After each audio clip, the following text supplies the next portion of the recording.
At this time, I'd ask that you at least put your smartphone or cell phone in the vibrate mode. I'll call the meeting to order of the Beaufort County Board of Commissioners for the month of June. And at this time, we'll stand and we'll ask Commissioner Langley to do the invocation and Commissioner Evans to do the pledge. Let us pray. Eternal God, our Father, we are grateful and thankful for this very moment in time. We thank you for allowing us to assemble here in this place. Touch our hearts and minds, Father, concerning your people, that we may make wise and prudent decisions. In Jesus' name we pray. Amen. I pledge allegiance to the flag of the United States of America and to the republic for which it stands, one nation, under God, indivisible, with liberty and justice for all.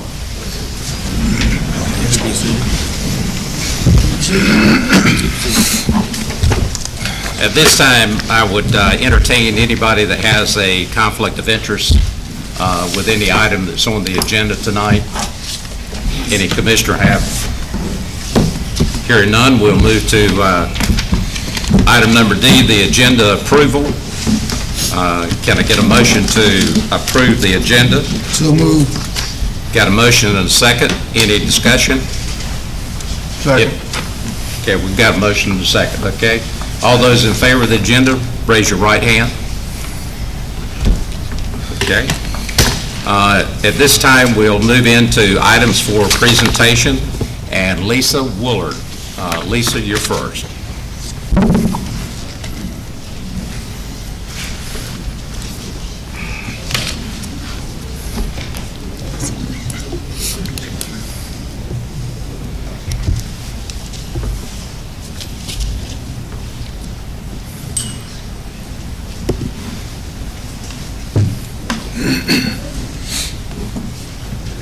I brought a posse with me tonight. That's okay. Come up, come up, come up, come up, come up, come up. You can move that way. So I bring to you the Governor's Volunteer Service Award winners for Beaufort County for 2018. I don't know how I got this job, but somehow I became the in-between person between the governor's office and the great county of Beaufort. And Beaufort is so blessed. I think my thing just went out. Beaufort is so blessed with the number of people that are doing things in this county that really make up where we live.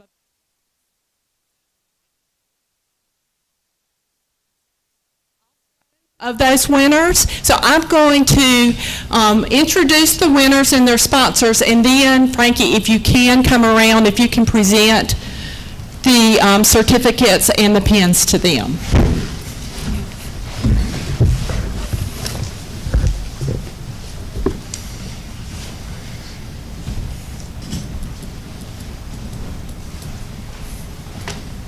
The first winner is Edward Ambrose, and he is with Eagle's Wings. He is volunteer superlative, and we are so excited.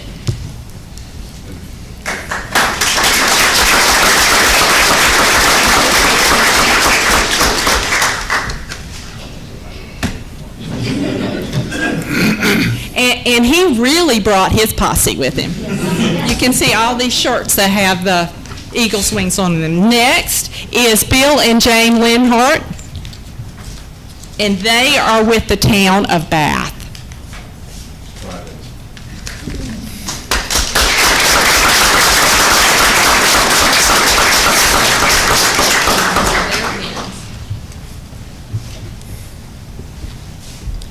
And finally, we have Emily Albera. And Emily was actually our medallion winner. And so there was 25 winners across the state. And so she was one of 25 that got to go to the governor's office and be presented with the medallion and the certificate.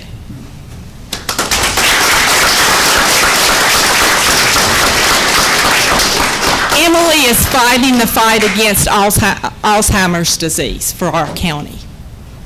Thank you very much. Thank you.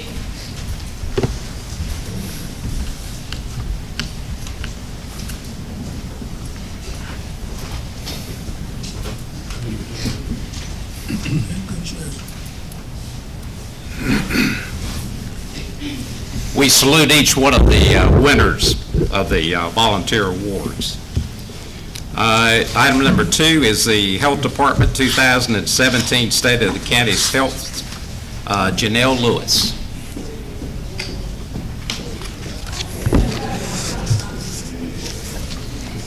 Good evening. So having technical difficulties, you just get to listen to my lovely voice tonight instead of look along with the awesome PowerPoint.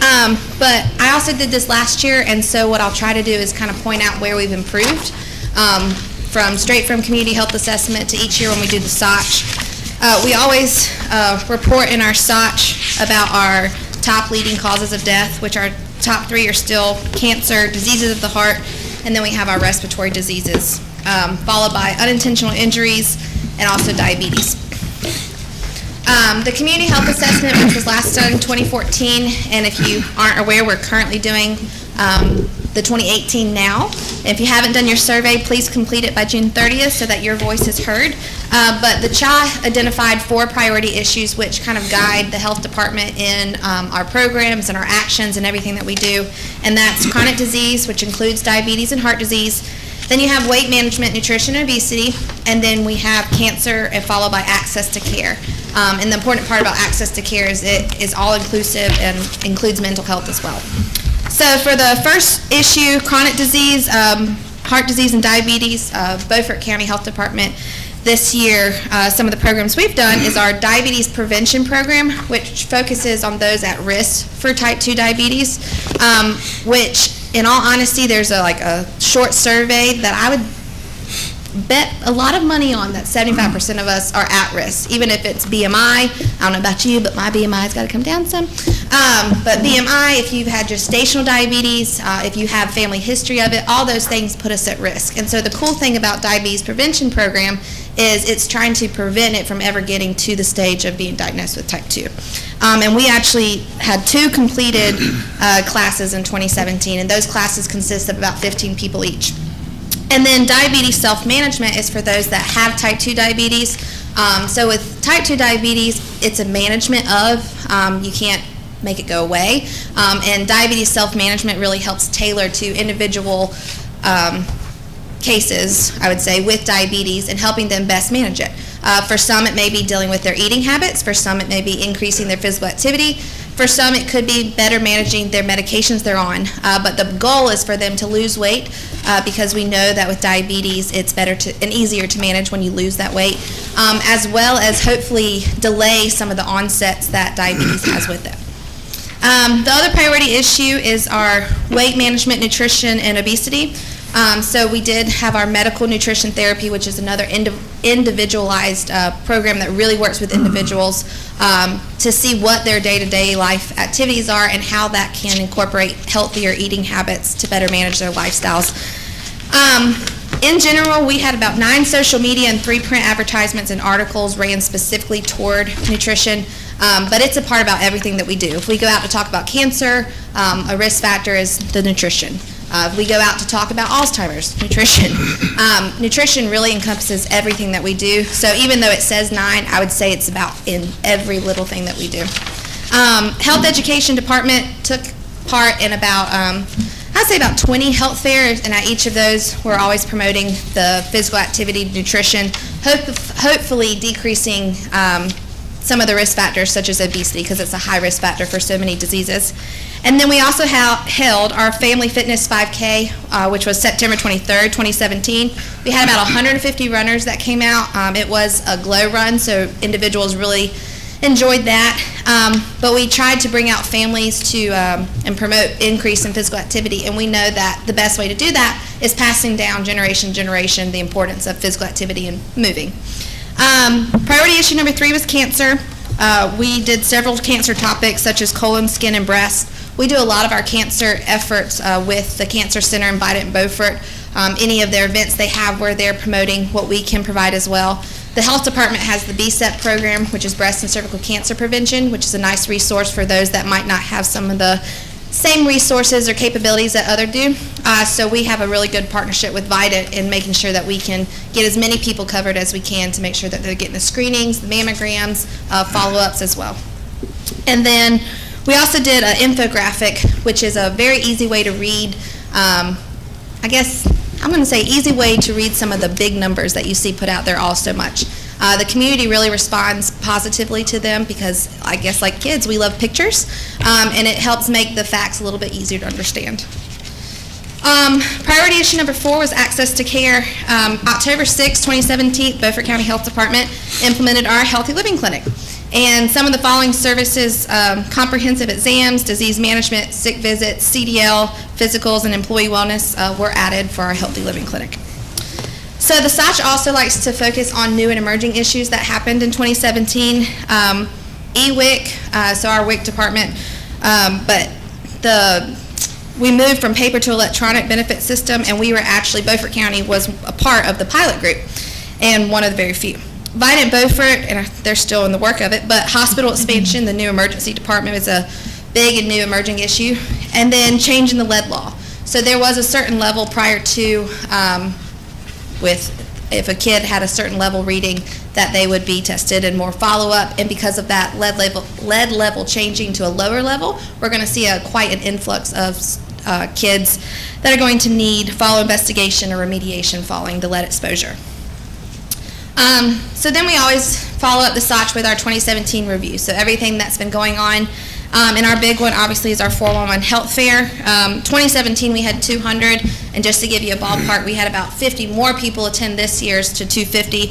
It is always growing. It's always encompassing more resources. We call them vendors, but they're resources, which encompasses anything from emergency management, the preparedness side, to all your healthy eating. We have our cancer center out there. We have VITA Beaufort. We do preventive screenings.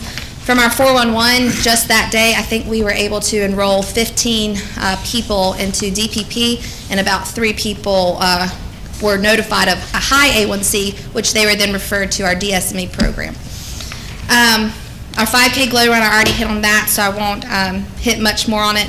But we did partner also with the fitness centers around here, so hopefully families that came out that were interested or had a passion for family fitness and the importance of it, hopefully they found a connection in the community to find some outlets and some other ways that they can increase their physical activity.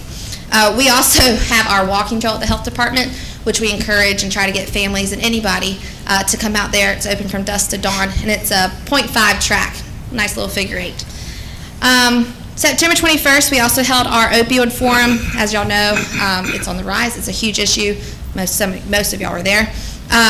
County commissioners, government officials, law enforcement, EMS, mental health, public health. It's a huge issue embarking us all, and we were all there at this forum.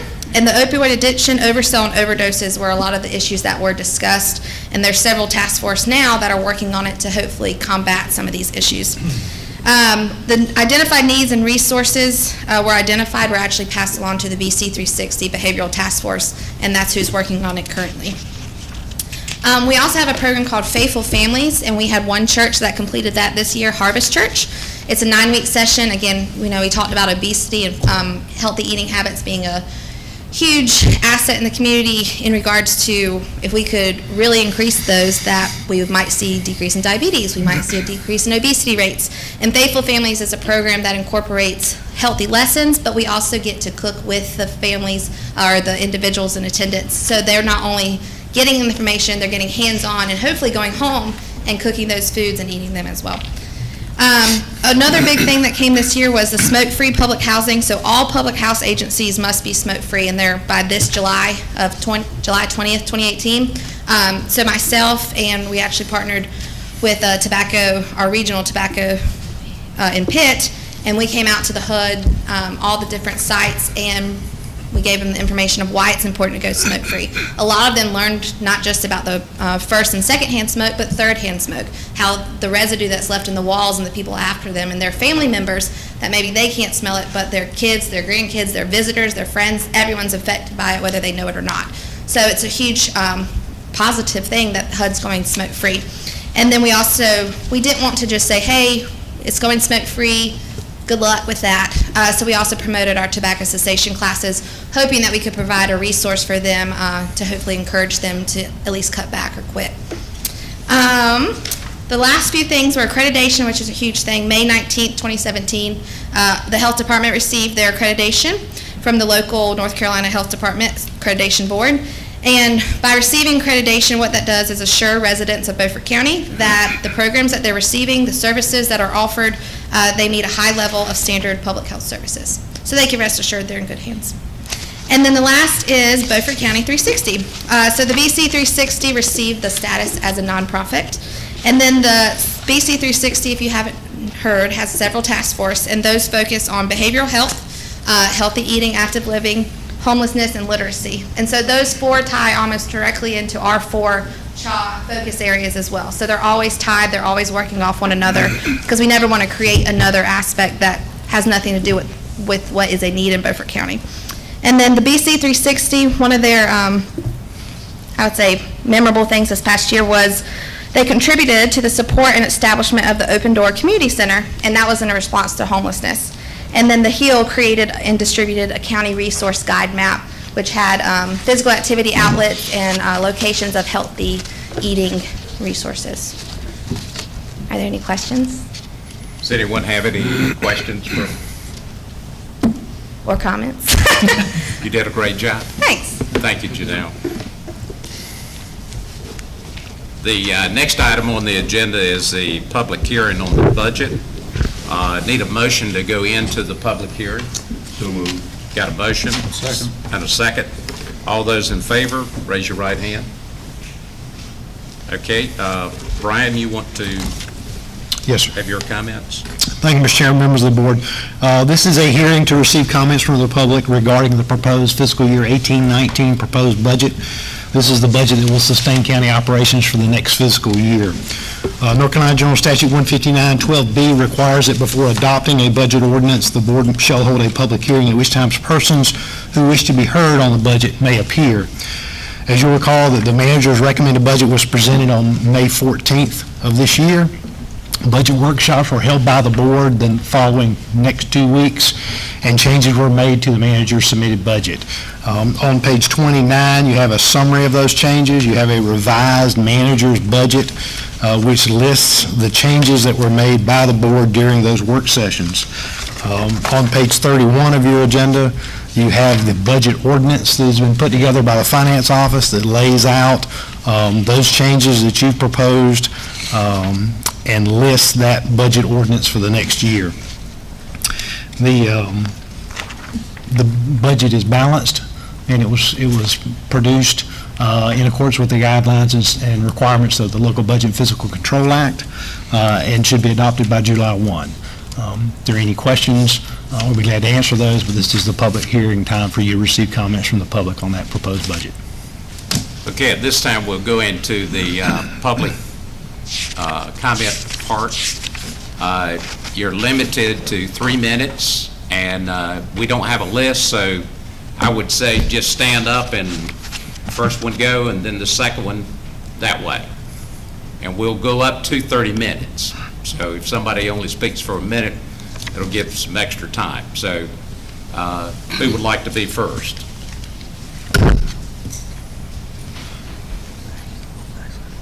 Now, this is on the budget. Okay? It sort of works.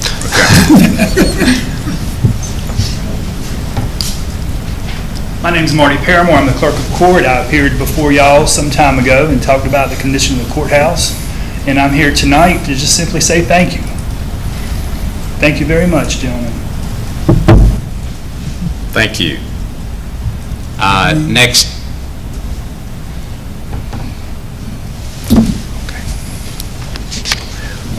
Okay.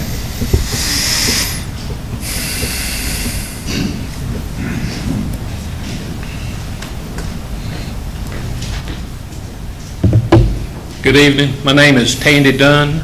I'm a native of Beaufort County, a taxpayer, and I'm here today to talk to you about our proposed budget. The proposed budget calls for a 63-cent tax rate. I believe this is the largest tax rate we've ever had. If not, it's pretty close to it. The proposed increase is 14.5% more than what we're currently paying. It is a bloated and unreasonable budget. I attended some of the meetings and was able to watch some of the videos online, not all of them, but some of them, and it appears that we were just handing out money to anybody coming up asking for it. And I was real surprised some folks that didn't show up, because I think the way we were handing out money, anybody that wanted money could have got money. No department was asked to cut back on anything or attempt to reduce expenses. In turn, we have to increase the tax rate just to remain revenue neutral. I would not vote for this if I was a county commissioner. The proposed $4.7 million water department project is uncalled for and unnecessary. You would think that spending that kind of money on an existing system would save you money, but it doesn't. And as a taxpayer, I don't like having to pay for something that I have not, nor will ever benefit from, because I do not have county water. So I ask that you review our county budget, go back to departments, ask departments to make some cuts, because we've not asked that, and to reduce the budget so that we're not paying 63 cents as a tax rate. Thank you. Thank you. Next individual.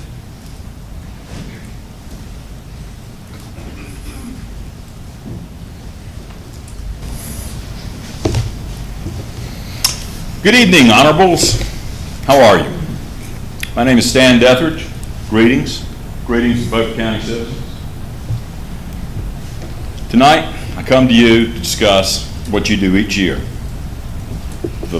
The culmination of your policy making, the culmination of your oversight, the budget. This year, you are preparing to embark on the largest tax increase in modern history of Beaufort County, 13.4%. You're doing that at a time when we have had a reduction in property values. Your valuation is down, I believe, 3 pennies to get to revenue neutral.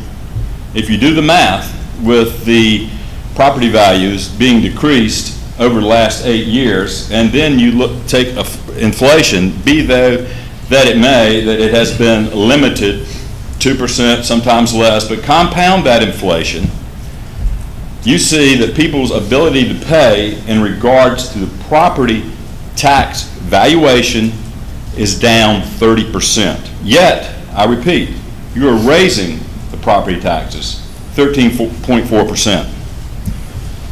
This is unheard of in Beaufort County. You do this on the heels of last year raising property taxes 5.4%, from 52 cents to 55 cents.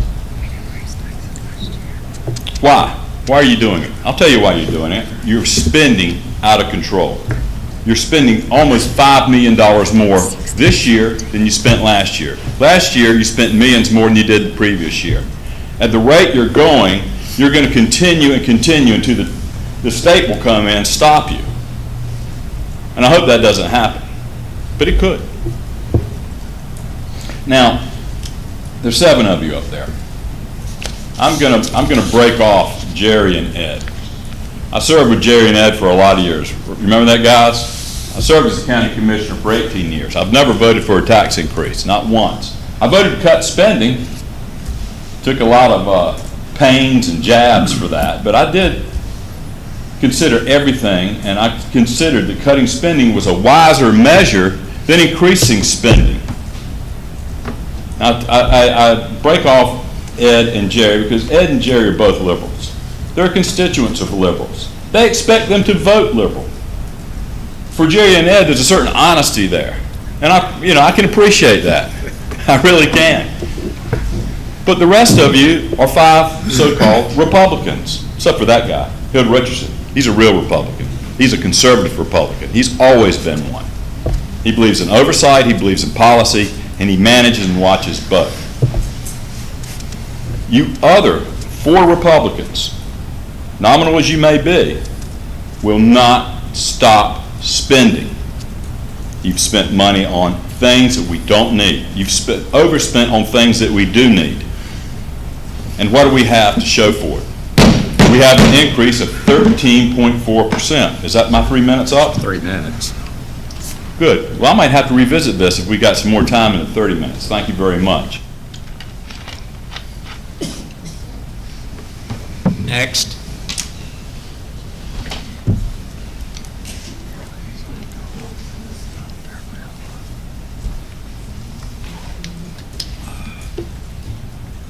Good evening.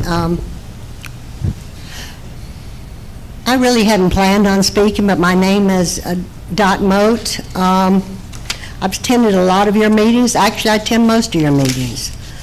I tell you when I think you're wrong, and I tell you when I think you're right. And of course, we don't always agree. But I wanted to say to you tonight that I commend all of you for the hard work that you did in preparing this budget. I know you're going to raise my taxes. I'm a taxpayer, and I don't like that. But I understand why you're doing it. I understand the need in this community, particularly where it comes to water. And I just wanted to tell you how I felt about that. I know that Hood's not going to vote for it, but I'm not too sure about the two liberals that he's talking about. And I want to say one last thing. This is not a venue for those who are running for office to stand up and politicize. Thank you very much. Thank you.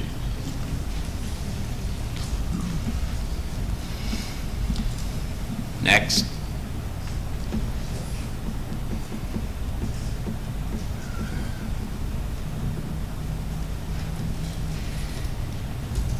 Motion to close public hearing.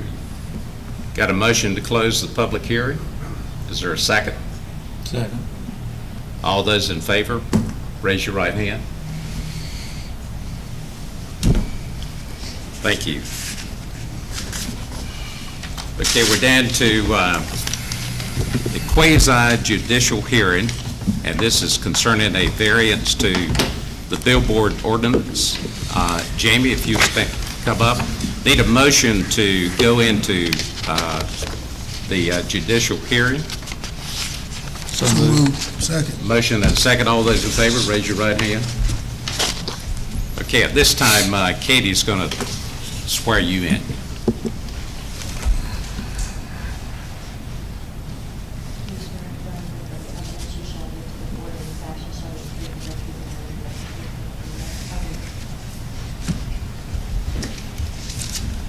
Good evening, everyone. So I'm here to present an application for a billboard variance. The applicant is Republic Media, which is represented by Philip Goodwin. Not sure if Mr. Goodwin is here this evening. I don't see him. But the applicant secured a lease agreement to place a billboard on property at 7688 U.S. Highway 17 South in the Chocowinity Township. The applicant requested a setback variance from the billboard ordinance. Republic Media is requesting the variance because the property owner would like the billboard to be further away from their driveway.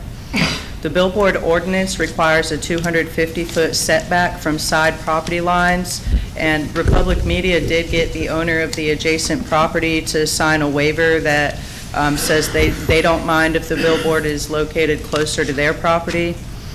However, according to North Carolina General Statutes 160A-388, in order to grant a variance, the applicant must prove all of the following. One is that unnecessary hardship would result from the strict application of the ordinance. Two, the hardship results from conditions that are peculiar to the property. Three, the hardship is not a self-created hardship. And four, the requested variance is consistent with the spirit, purpose, and intent of the ordinance. In this case, the applicant does not meet any of those criteria.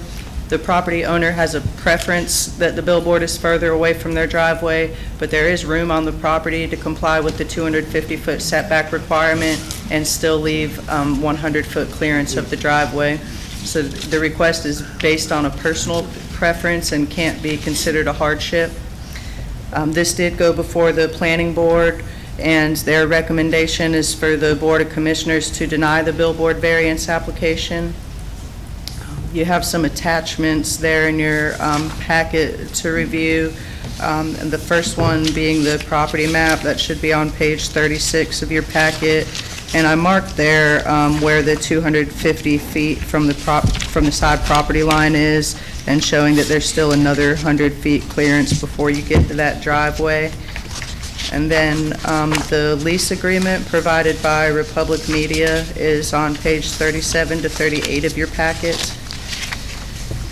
And the letter from the adjacent property owner is on page 39. And the notice that was ran in the Washington Daily News for the quasi-judicial hearing is on page 40.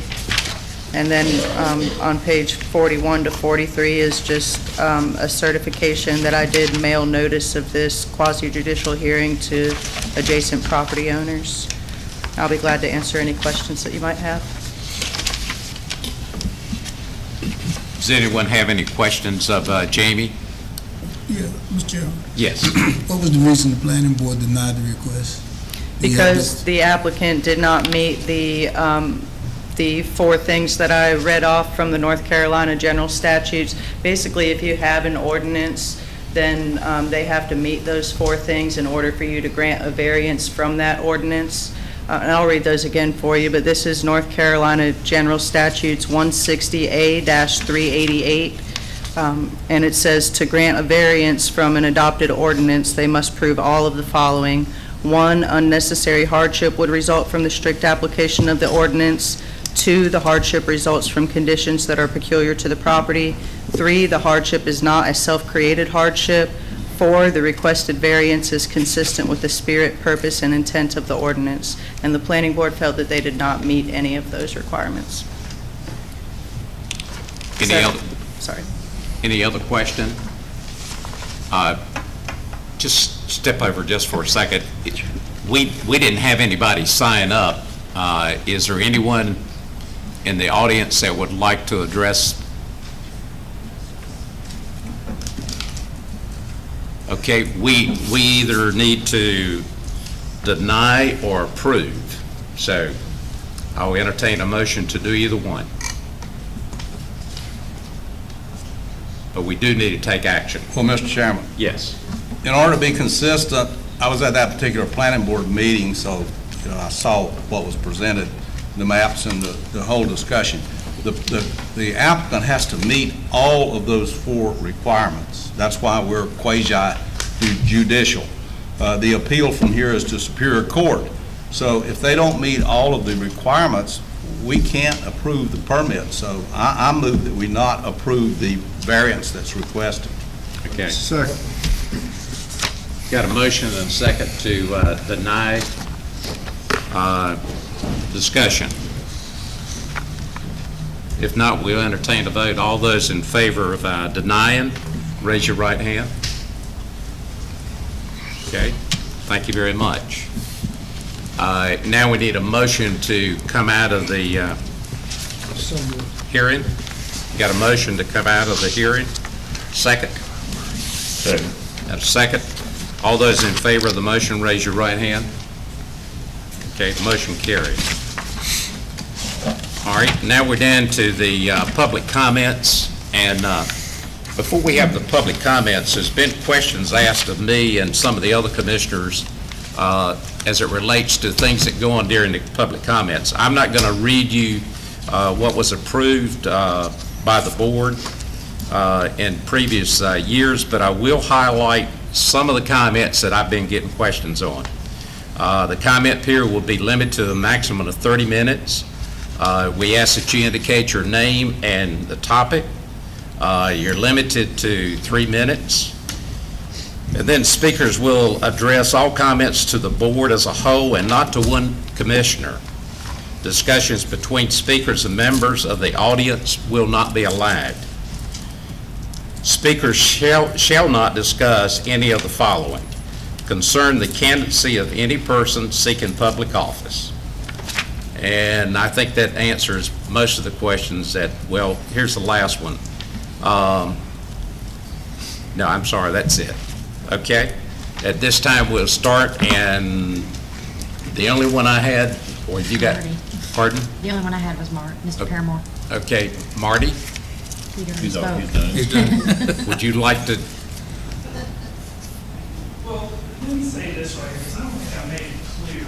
come on up, so Randy won't have to strain his mic. So I was saying thank you. If if any of y'all had been in here a couple months ago, you would have seen the entire ceiling in this room was completely gone. The benches were up to the side. They have come in and replaced all the ceiling tiles. The vents, we've been led by Christina Smith. She does a great job. We meet every week trying to juggle court schedules and get all these things done. It's truly amazing. But the purpose for me to be here tonight was just to say thank you.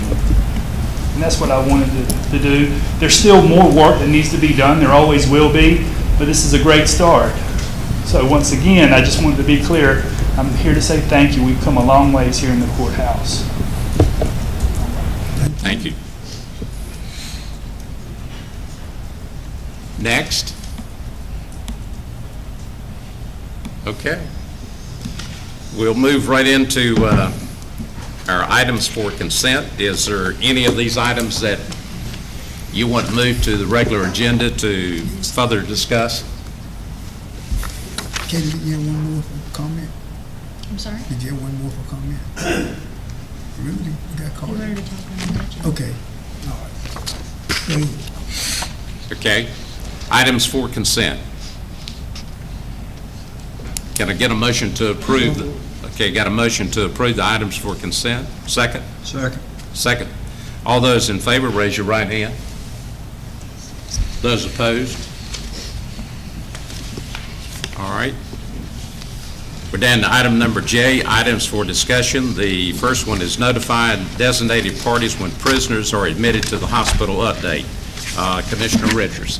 Well, the purpose of this being on the agenda is we have an ongoing thing with getting advice about an ordinance directing the sheriff to notify the designated parties when a prisoner is admitted to the hospital. So I would like to ask the manager and the county attorney to report on what the information that they have received from the various places that we were asking for information from.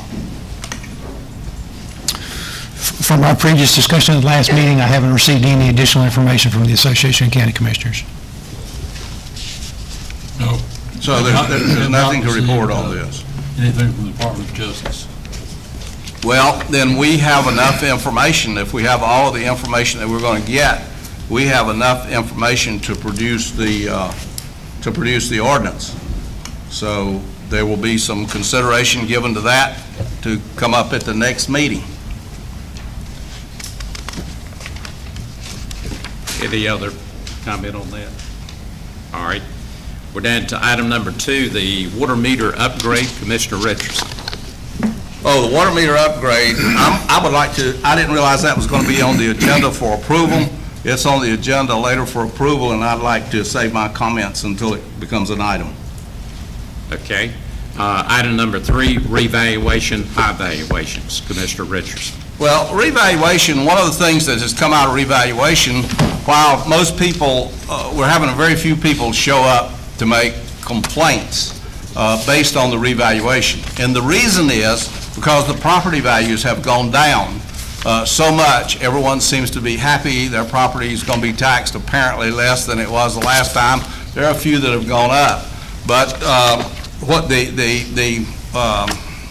hidden secret in all of that is, with revenue neutral, in theory, you should be paying the same amount of taxes again when you get that 3 cents added to it that you were paying before. So that's the dirty little secret that's hidden in that. But one of the things that has come to light is that there are some categories of properties that are valued higher than the recent sales. Recent sales being sales that have taken place within the last 2 years. Some of those categories of property are lots in particular that are in subdivisions and some waterfront properties. In particular, lots in some of the waterfront subdivisions that didn't sell. The lots for tax values are valued much higher than the recent sales.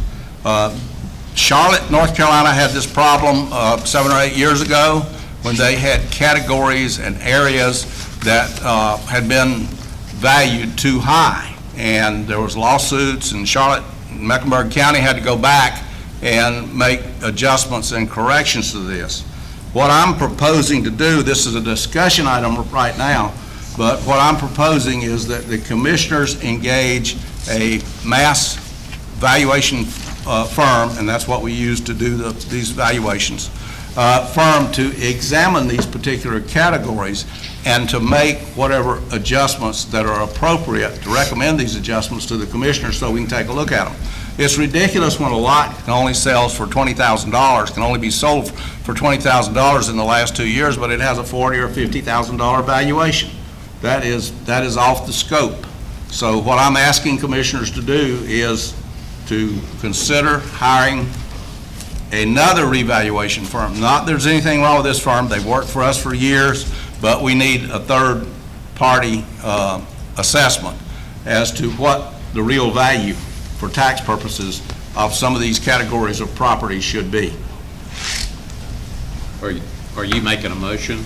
Well, as for discussion, I mean, I can make that as a But motion. that's right, it is I don't mind making it as a motion.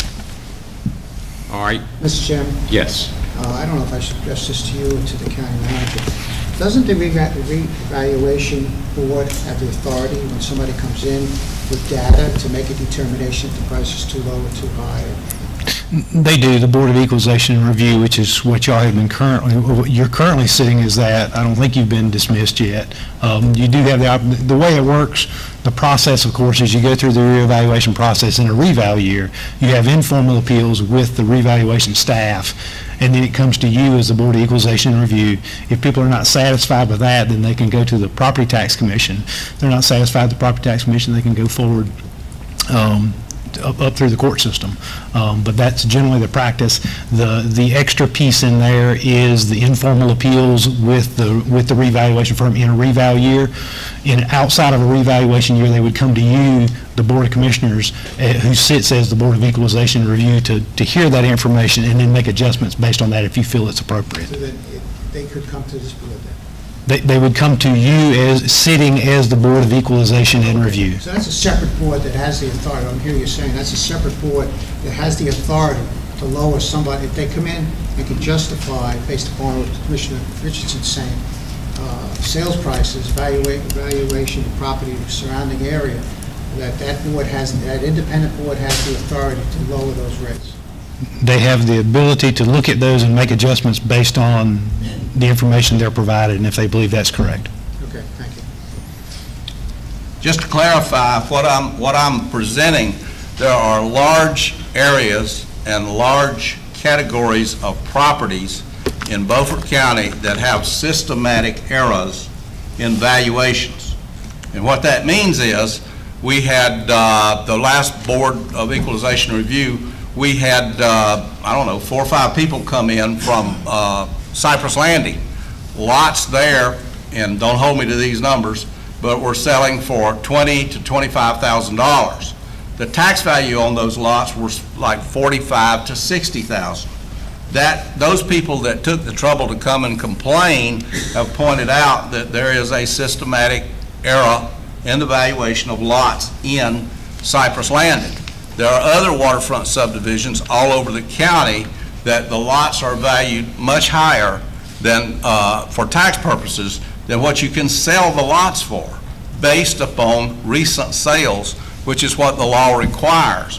What I'm arguing is to do justice to all of the taxpayers of Beaufort County and to those property owners that this board engage, because we have the money, the Board of Equalization and Review does not have a budget, that this board hire someone to look at these various categories so that adjustments can be made.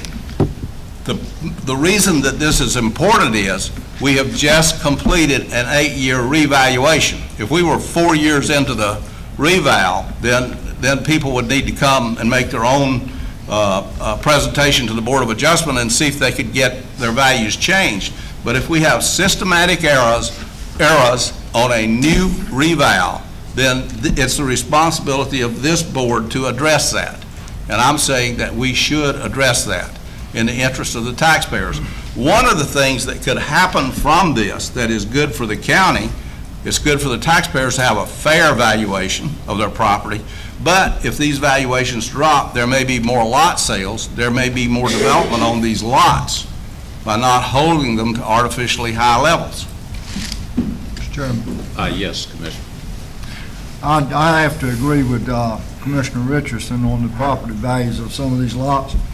But what I'd like to see staff do before we go out and hire anybody is sit down with the people that did our equalization and find out what their thinkings on these lots are. Why were they priced so much higher than what the true value of them is? And then we can, if we can't get any satisfaction from them, then we can hire another firm and take a look at it. I don't have a problem with that. Okay. And Mr. Chairman, also the taxes, Mr. Barker, I think was going to go out and review some of the people that come in to talk to us at the board. He was going to go out and look at those lots. I'm assuming we're going to have at least one more meeting. That's my understanding from Mr. Parker. I think he said they had about 14 people were all that were left. I And think he I think- anticipated having another one. Just to make sure nothing else pops up at the next one. We can address all of them at one time. I don't have a problem, but you're really doing a scan for the whole county when you do this. But if we can identify more areas that need to be looked at, I don't have a problem with that. Well, just for the public record, there was one out of, I think it was 10, that did sell for 45. The rest of them were in that 20 to 25 grade. Sorry. All right.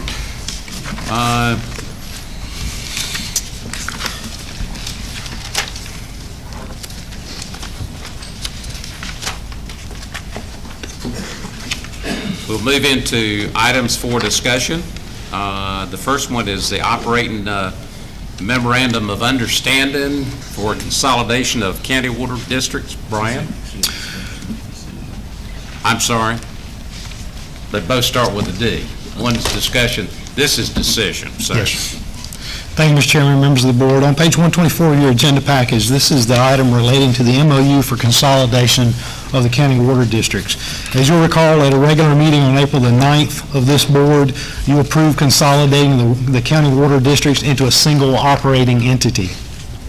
The operations of that entity would be controlled by a memorandum of understanding, an MOU, between the county and the separate water districts. You have a copy of the proposed MOU and a resolution that consolidates those districts based on that. Mr. Bob Jessup, who is an attorney with Sanford Holzhauser Law Firm, is here tonight. He helped us on that MOU and in the legal piece and looking at, because I know there's been some discussion previously with the board about whether you could do those things or whether you couldn't. Mr. Jessup looked at those and put this together, and he's here to answer any questions you may have tonight about the MOU, about the legal standing of being able to do this. We appreciate he and his firm being here and helping us with that. Be glad to answer any questions you have. I would remind you that the water districts are an enterprise fund. They're not a tax fund, so all the revenue generated by these funds go to pay for that. There are no tax dollars that are associated with the enterprise funds. Bob, would you like, I'm sorry. You want to step up here?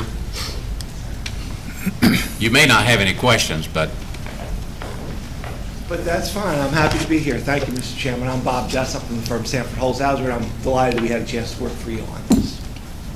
any questions of Bob as it relates to the agreement between Beaufort County and the water districts? I have a curiosity question. Yes. It's not going to change my vote, but is there enabling legislation that allows counties to combine the operations of these various enterprise entities? There's authority for what we're doing here, which is having the county enter into an agreement with the districts for the county to exercise directly the management of those districts' operations. As combining as one combined entity. We are not combining the districts. The districts will still exist as separate entities, will still retain their assets. They're just going to be managed in a more centralized fashion by the county. But there's no specific legislation that says you can do this.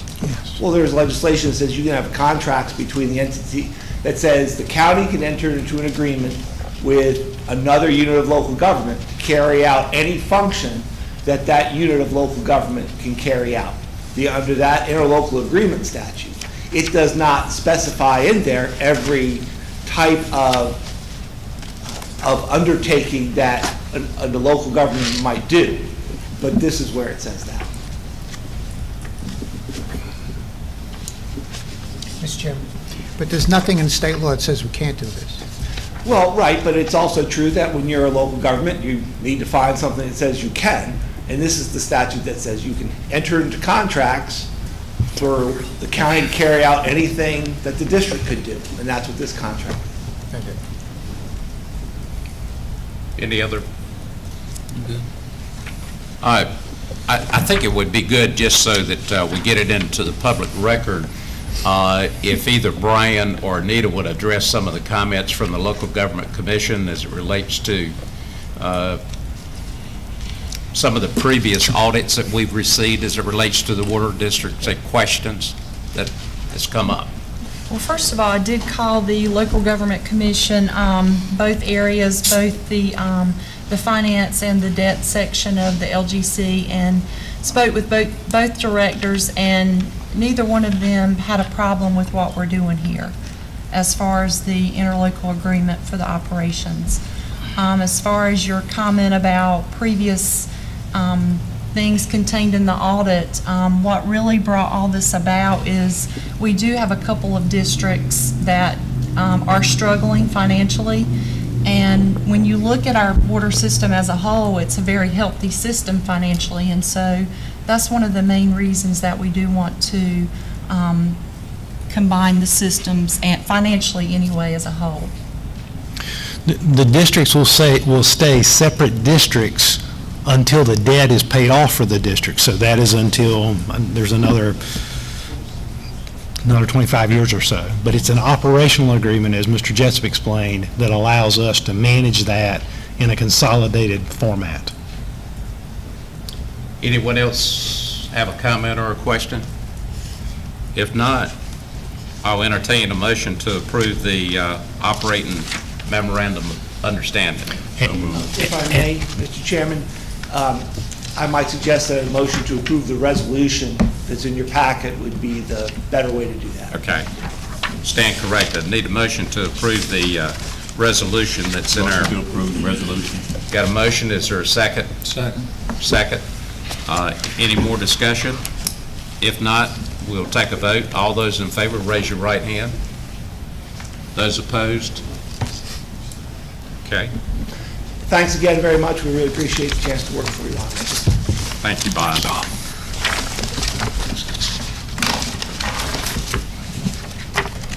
Okay, item number 2 is the transfer of the real property to Higher Heights.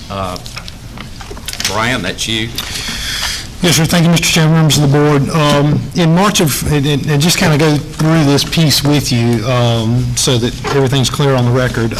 In March of 12, the county entered into a lease agreement with Higher Heights Human Services Incorporated, which is a nonprofit corporation for the use of county-owned real property located at 1723 Highland Drive in Washington. The purpose of that 3-year lease agreement was to allow Higher Heights to renovate and repair the structures on the property so that the largest of the two could meet licensing requirements for a residential maternity home licensed by the North Carolina Department of Health and Human Services. That lease was extended for an additional 3-year period on April of 15. At a regular meeting on May 7th of this year, the director of Higher Heights asked the board to consider deeding the real property contained in the lease agreement to Higher Heights under the provisions of NCGS 168-279 and allowing the consideration for that deed to be the continued public purpose use of the property. The board asked staff at that meeting to draft the appropriate documents for your consideration. So in drafting those documents, need to go through a couple of statutes with you. As you'll see in that second paragraph, NCGS 168-279 reads, whenever a city or county is authorized to appropriate funds to any public or private entity that carries out a public purpose, the city or county may, in lieu of or in addition to the appropriation of funds, convey by private sale to such entity any real or personal property of which it owns. provided no property acquired by the exercise of eminent domain may be conveyed under this section, and provided that no such conveyance may be made to a for-profit corporation.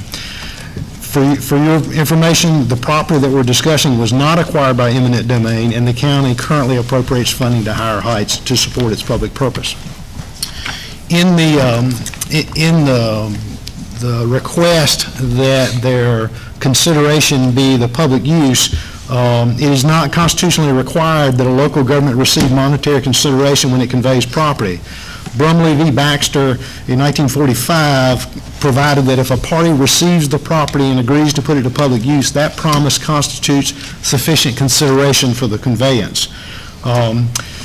Back to 168-279, it further reads that if a city or county shall convey such a conveyance, covenants or conditions which assure that the property be put to a public use by the recipient entity. So you can require certain things to ensure that that's put to a public use. So we've drafted a resolution for you that requires the property to be used as a residential maternity home with licensing by the North Carolina Department of Human Services within 3 years of the transfer. If that requirement is not met, the property will revert back to the county. Additionally, as part of the statute, to assure that the property will be put to a public use by the public entity, the resolution requires that an annual report be given to the Board of Commissioners by Higher Heights and to detail its operations. And if so desired by this board, a member of the Board of Commissioners may serve as an ex officio member on the Higher Heights Board of Directors.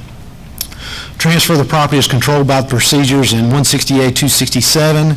So if the board wishes to proceed with the transfer, the attached resolution must be approved, and a notice summarizing the contents of the resolution or order shall be published once after its adoption, and no sale should be consummated until 10 days after its publication. So in your packet, you have the attached resolution that deeds the above referenced property under those conditions that we discussed to Higher Heights for its use as a residential maternity home with licensing by the North Carolina Department of Health and Human Services within 3 years of the transfer. Be glad to answer any questions you have regarding that procedure or the resolution that was drafted for your consideration. Anyone have any questions of Brian? I have a question. Yes. Just for interpretation, item number 4 at the top of page 137 says, if so desired by the Board of Commissioners, a commissioner may serve as an ex officio member of the Higher Heights Board of Directors.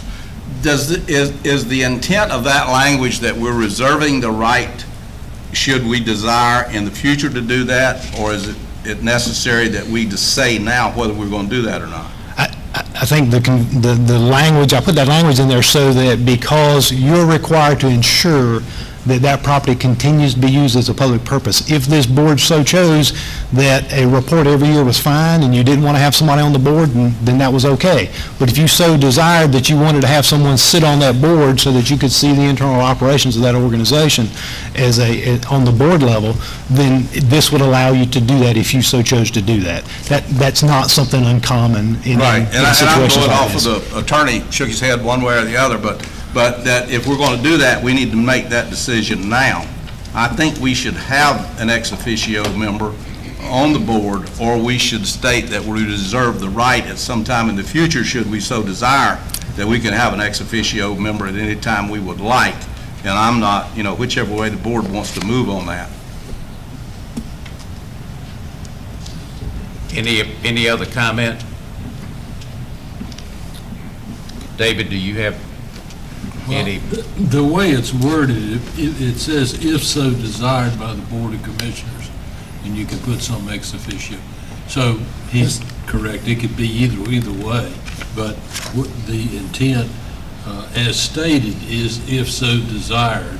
So you don't have to do it right now. You can do it later. We can do it at any time in the future that we desire. Yes. The problem on these boards is sometime, while we may have a lot of confidence in the board today, boards change. And at some time in the future, things may start looking funny over there, and we'll say what's going on, and we will have the right, the way the wording will be in the final contract, so that we can send someone whatever we desire. Does that? Yes. Okay. Okay, I'll entertain a motion. So moved. Got a motion, excuse me. I'm sorry. Got a motion, is there a second? Second. Okay. Any discussion? Further discussion?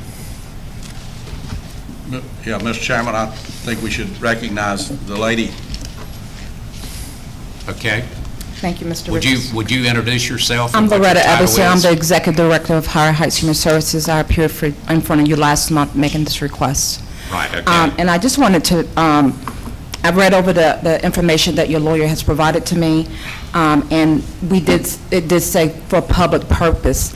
I wanted to make sure that we're not limited to the maternity home, and I submitted you documentations on what 3 areas we work in. We work in the maternity home, obviously providing housing, but we also work in the prevention area and the transitional areas. So I just wanted to make that clear that it may be a maternity home, but it may not just be a maternity home. So I just wanted to make that clear so that is mentioned in the final documentation for review. I don't have a I don't have a problem with that. Pardon? I don't have a problem. No problem. As long as it's for public Okay. purposes. Now, I understand for clarification that with deeding the property, that the $20,000 a year that we have been donating, we're not doing that anymore because they have more than $20,000 in value that they can use. Well, we had that discussion during the budget workshop, but we couldn't take a vote on it then. So the night during our budget discussion, we'll be able to address that. Okay. And I thank you guys for your generosity, but I just want you to, when you have your budget discussions, I just kind of want you to keep in mind that we're an organization that's been underfunded. So even with acquiring the properties, which we really appreciate, we don't intend to go in debt. So when you're thinking about the budget, just think about, just a prime example, a grant that we usually get, we've gotten it for the last 3 years, was reallocated to a newer organization in the county. So we are having budget shortfalls. So if you just can keep that in mind as you do your budget planning, I would appreciate it. Okay. Thank Thank you you. very much. If there's no other discussion, then we'll take a vote. All of those in favor of approving this resolution authorizing the transfer of the county-owned real property located at 1723 Highland Drive, Washington, North Carolina, to Higher Heights Human Services Incorporated. We got a motion and a second? All those in favor, raise your right hand. Those opposed? Vote 6-1. Looking the wrong way, Katie. Thank you very much. Thank you. Okay, we're down to item number 3, the position reclassification. Kelly Smith?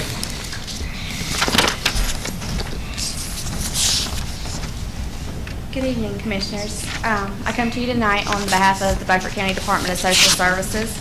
We are requesting a position reclassification. We have a vacant position right now. It's vacated on March the 31st of this year, and that position is currently an income maintenance caseworker 3.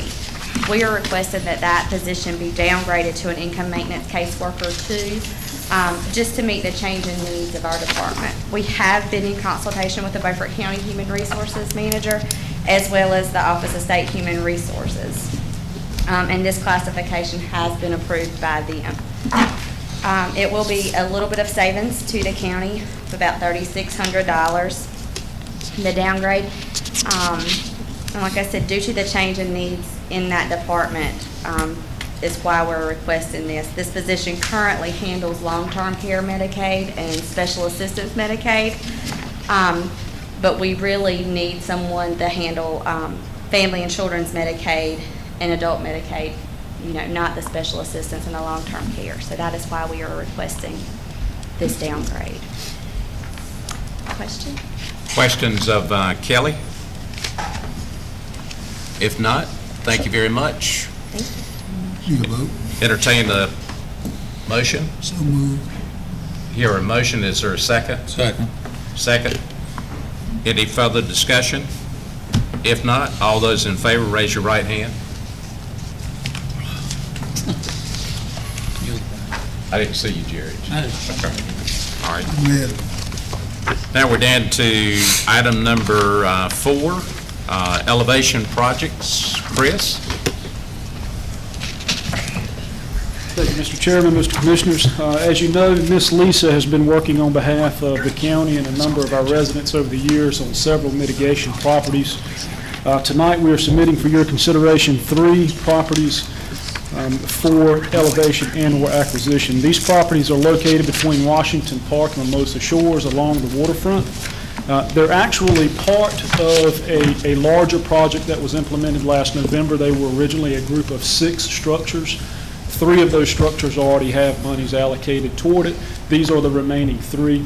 These 3 just got held up in the application process, so they're starting a little later.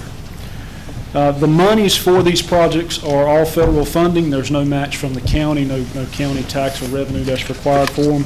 With that, we are asking for a motion to adopt a project ordinance to allow or allocate money for these 3 structures to be mitigated. Does anyone have a question of Chris? Could I have a motion to approve? Motion by, and a second. Any discussion?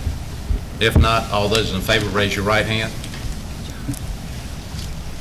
Those opposed? Thank you, Chris. Thank you, Mr. Okay, item number 5 is the automatic metering infrastructure update. Christina?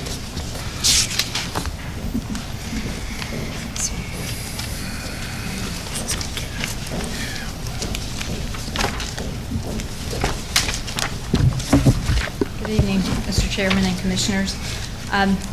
The item before you this evening is a follow-up from the May meeting. During that meeting, Mr. Andy Honeycutt with MeterSys gave a presentation regarding the automatic metering project that has been discussed by the Beaufort County Water Department for many months. During that meeting, after the presentation, the board gave staff direction to work with Ferguson Enterprises to compile a contract in order to move forward with the project. That contract is presented to you in your budget book, and I'll entertain any questions. And also with us this evening is Mr. Honeycutt, who just stepped out, but also Brian Jones with Ferguson Enterprises, if there are any specific questions. At this time, is there any questions of Christina or Andy, or I missed the name of the other one? Brian Jones. Is that the new meters you're talking about installing? I'm sorry. That's the new meters you're talking about installing? Yes, sir. Yes, sir. The only question I have, during the presentation, Mr. Chairman, Yes. during the presentation, you only stated that if we do those meters, we only lose 2 jobs. What would they be doing if we don't need meter readers? It would transition from meter readers to a metering technician person. They would still be installing the meters, and there will still continue to be issues. Is that the same qualification to be a meter reader to do an installer? No, sir. There would be additional training that would be required for current employees. Because it's an electronic meter, so there are different, just different skills and different education that would be required. Thank you. I have a question. Yes, Commissioner. What is the performance guarantee of the percentage of meters in the county that this system should read without assistance?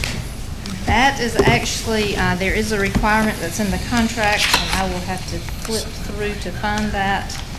Did we not get a memo from Andy on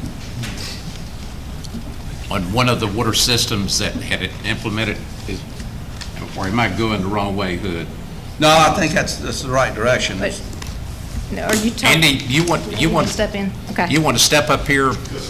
Seems like the number was 97 or 98%. The system under contract's warranted at 98.5% of all reads that come in. And that's 98.5% of 24-hourly interval reads across the system. What happens if you're at 95%? If you're 95%, you've got either a warranty issue. In some cases, the company will choose to come back and support and troubleshoot that high failure rate. We have not seen those types of failure rates in other deployments. That would be very uncommon. So in 98.5%, most of the solutions we're seeing, well managed, well maintained, is above 99%. So that would be a rare occurrence. questions of Andy or Christina? I have one question. Yes, Commissioner. Is there going to be a need for increasing staff in this new system? No, sir.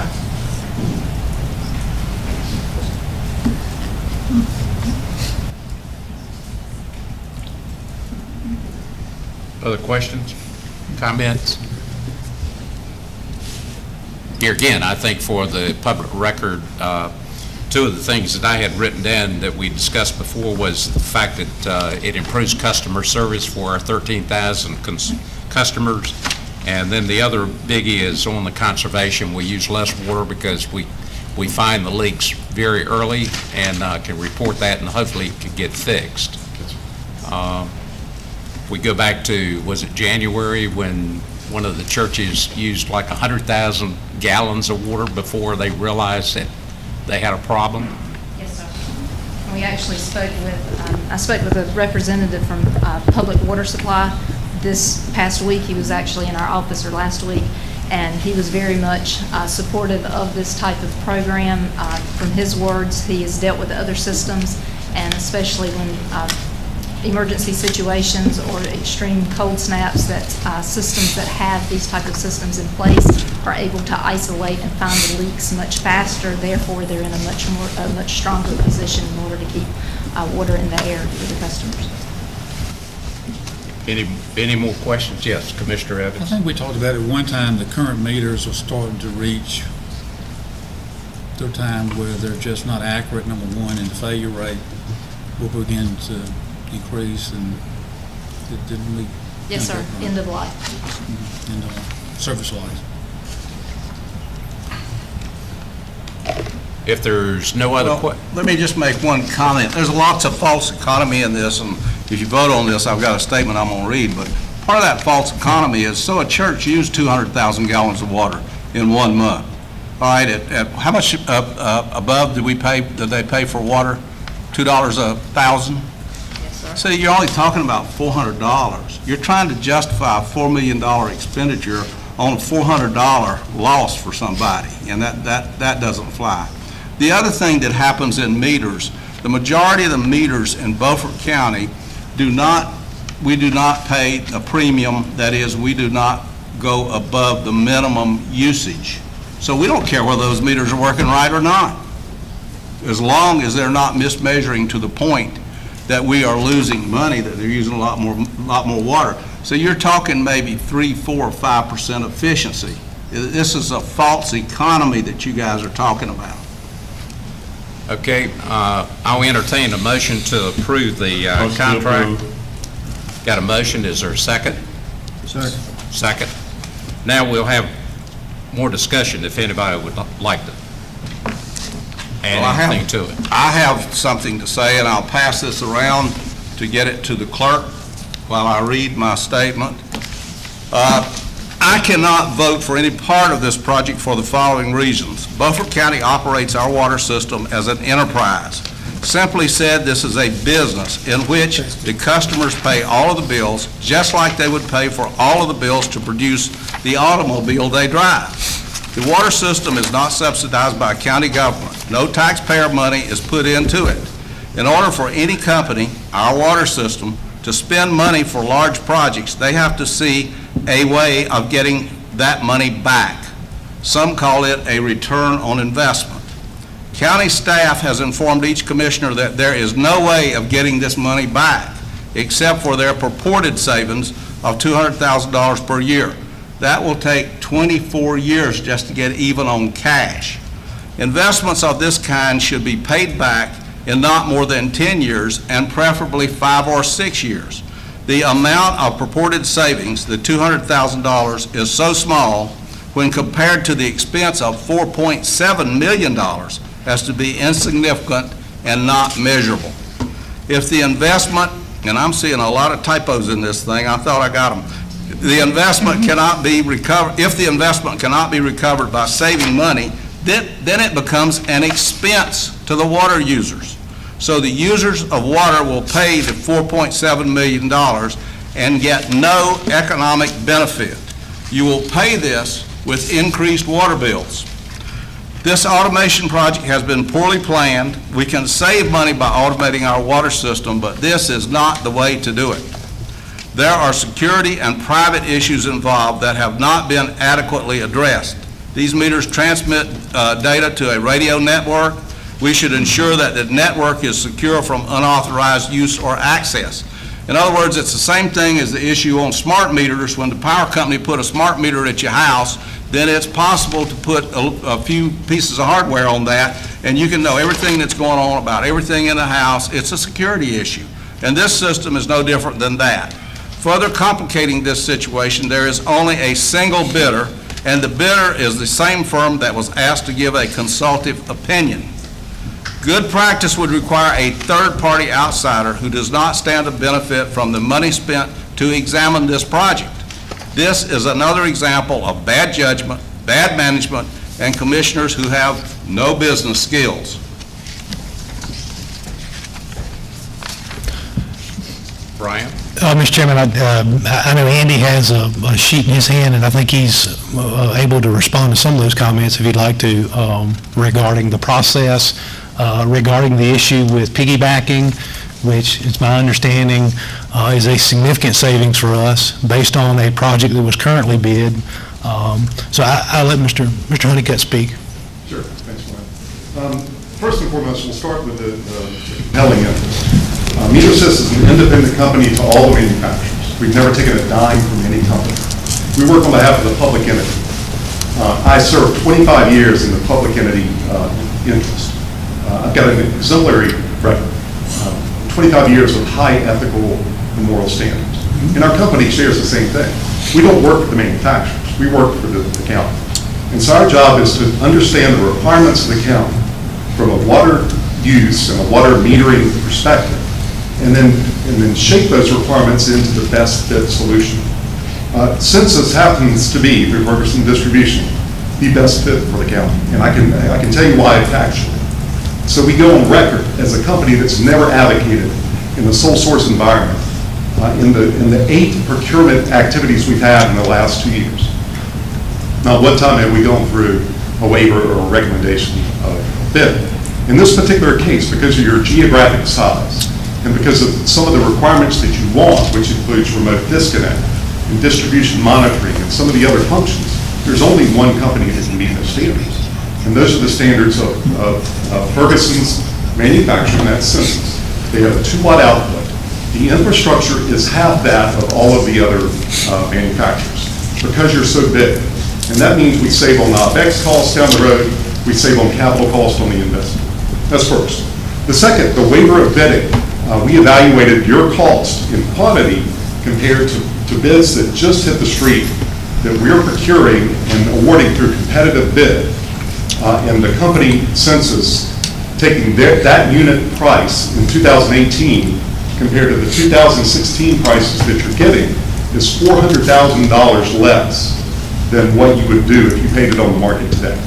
And so by that regard, if you were to put it on the street and find Census to be the best suited vendor for that, for your requirements, you're going to pay $400,000 more in capital. That's just the street price in today's numbers. The other piece is the $200,000 in savings. That's above and beyond what we looked at from a hard and soft cost savings, or soft cost, the hard and soft cost savings, and then debt service. That's above and beyond OpEx costs, retention of capital, and debt service, retention of capital, and then that's $200,000 of hard and soft value above and beyond your cost. And so the assumption that that's the payback is not correct. The other piece is that your infrastructure is reaching end of useful life. That alone for labor and installation and equipment is worth about $1.8 million. And so regardless of whether you look at it from a business perspective on the $4.5 million, the approximately $1.8, $1.9 million would have to be done by the county anyway to maintain status quo. And so at 42% of the capital cost being something you have to do anyway, we looked at the business case for just AMI.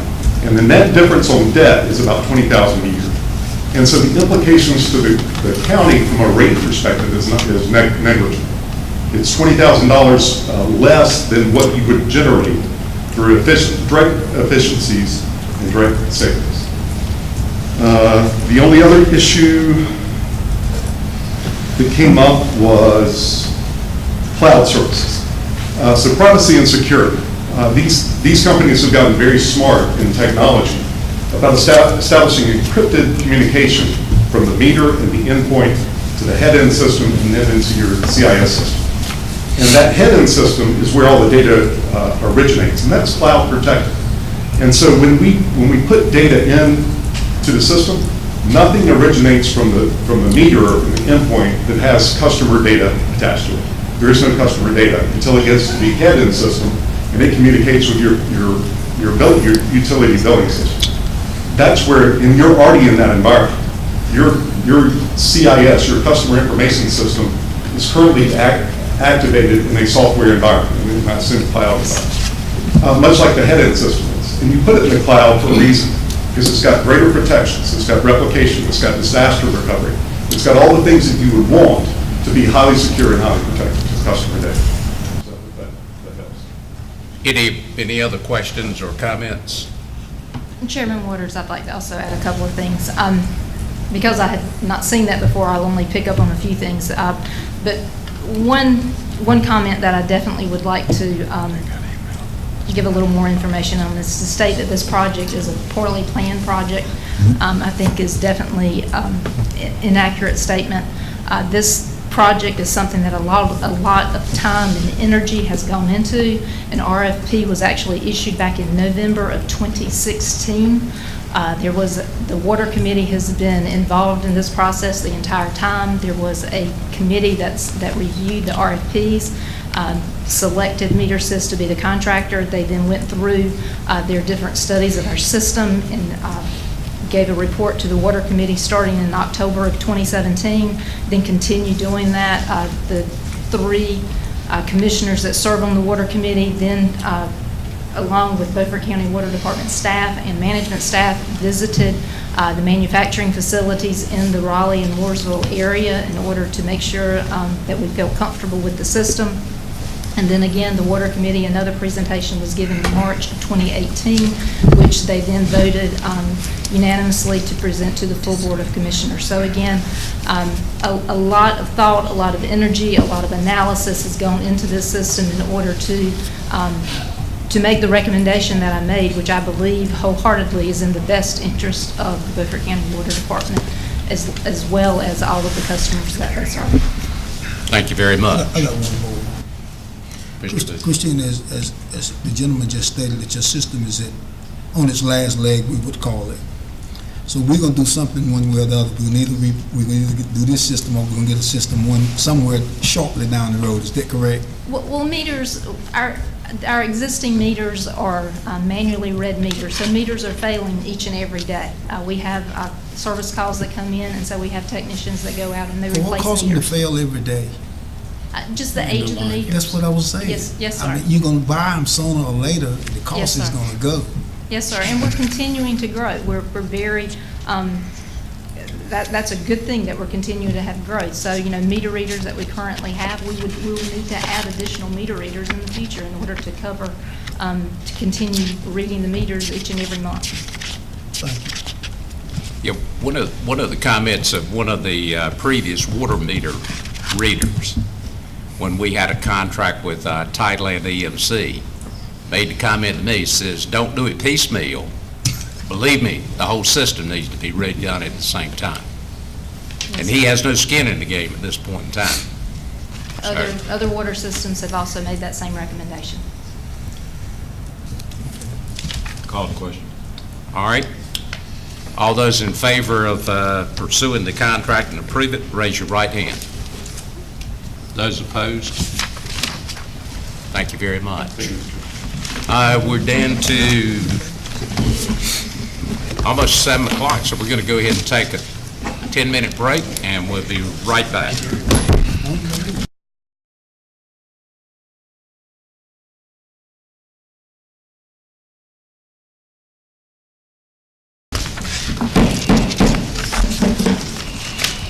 At this time, we'll reconvene. We're down to item number 6 under items for discussion, the fiscal year 17-18 solid waste budget amendment. Anita? Thank you, Mr. Chairman. We are in need of a budget amendment for the Solid Waste Enterprise Fund to cover costs for collecting and transferring solid waste for the remainder of the year. Our contracts are primarily based on tonnage, so the more garbage people throw away, of course, that increases our cost. Fortunately, there are excess revenues for the solid waste fee and also some of the tax distributions coming from the state that are more than sufficient to cover this. So you'll find on page 368, there is an attached budget amendment in the amount of $93,000 that needs to be adopted in order to cover those costs through June 30th, 2018. I'll entertain a motion to... So moved. Is there a second? Second. Got a motion to second. Any questions? All those in favor of the motion, raise your right hand. Okay. We're down to item number 7, revisions to the county purchasing policy. Anita? Thank you, Mr. Chairman. There are new federal procurement requirements that will go into effect July 1st that need to be incorporated in our current purchasing policy in order for us to remain compliant. Basically, we're adding 2 new sections to our existing policy. They begin on page 381. The first section we're adding is section 15. The title is Procurement Procedures with Federal Funds. The second section is Conflict of Interest when you're using federal funds. That can be found on page 391. In addition to that, while I was reviewing our current policy in order to add these new sections, I also noticed that there are a couple of areas in our policy where there are incorrect thresholds listed for the state formal and informal bidding amounts, and we're also correcting those at this time. Any questions of Anita? I'll entertain at this time a motion to update our county purchasing policy to reflect the changes that have been changed by federal and state. Federal and corrections to the state thresholds that we had in our policy. Motion to approve. And one other thing I'd like to mention, I would like to give this policy that we have to the Finance Committee so they can review it over their next couple of meetings, and if they want to make any additional updates, we can bring that back to this board at a later time if they have any recommendations. Okay. We have a motion by Commissioner Langley. Is there a second? Second. Second by Commissioner Buzzio. Any further discussion? If not, we'll take a vote. All those in favor, raise your right hand. Okay. Item number 8 is Mideast Commission Planning Services Contract for the fiscal year 18 and 19. Brian? Thank you, Mr. Chairman, members of the board. We are currently under contract with the Mideast to provide our planning services. This is a new contract that covers the upcoming fiscal year 18-19.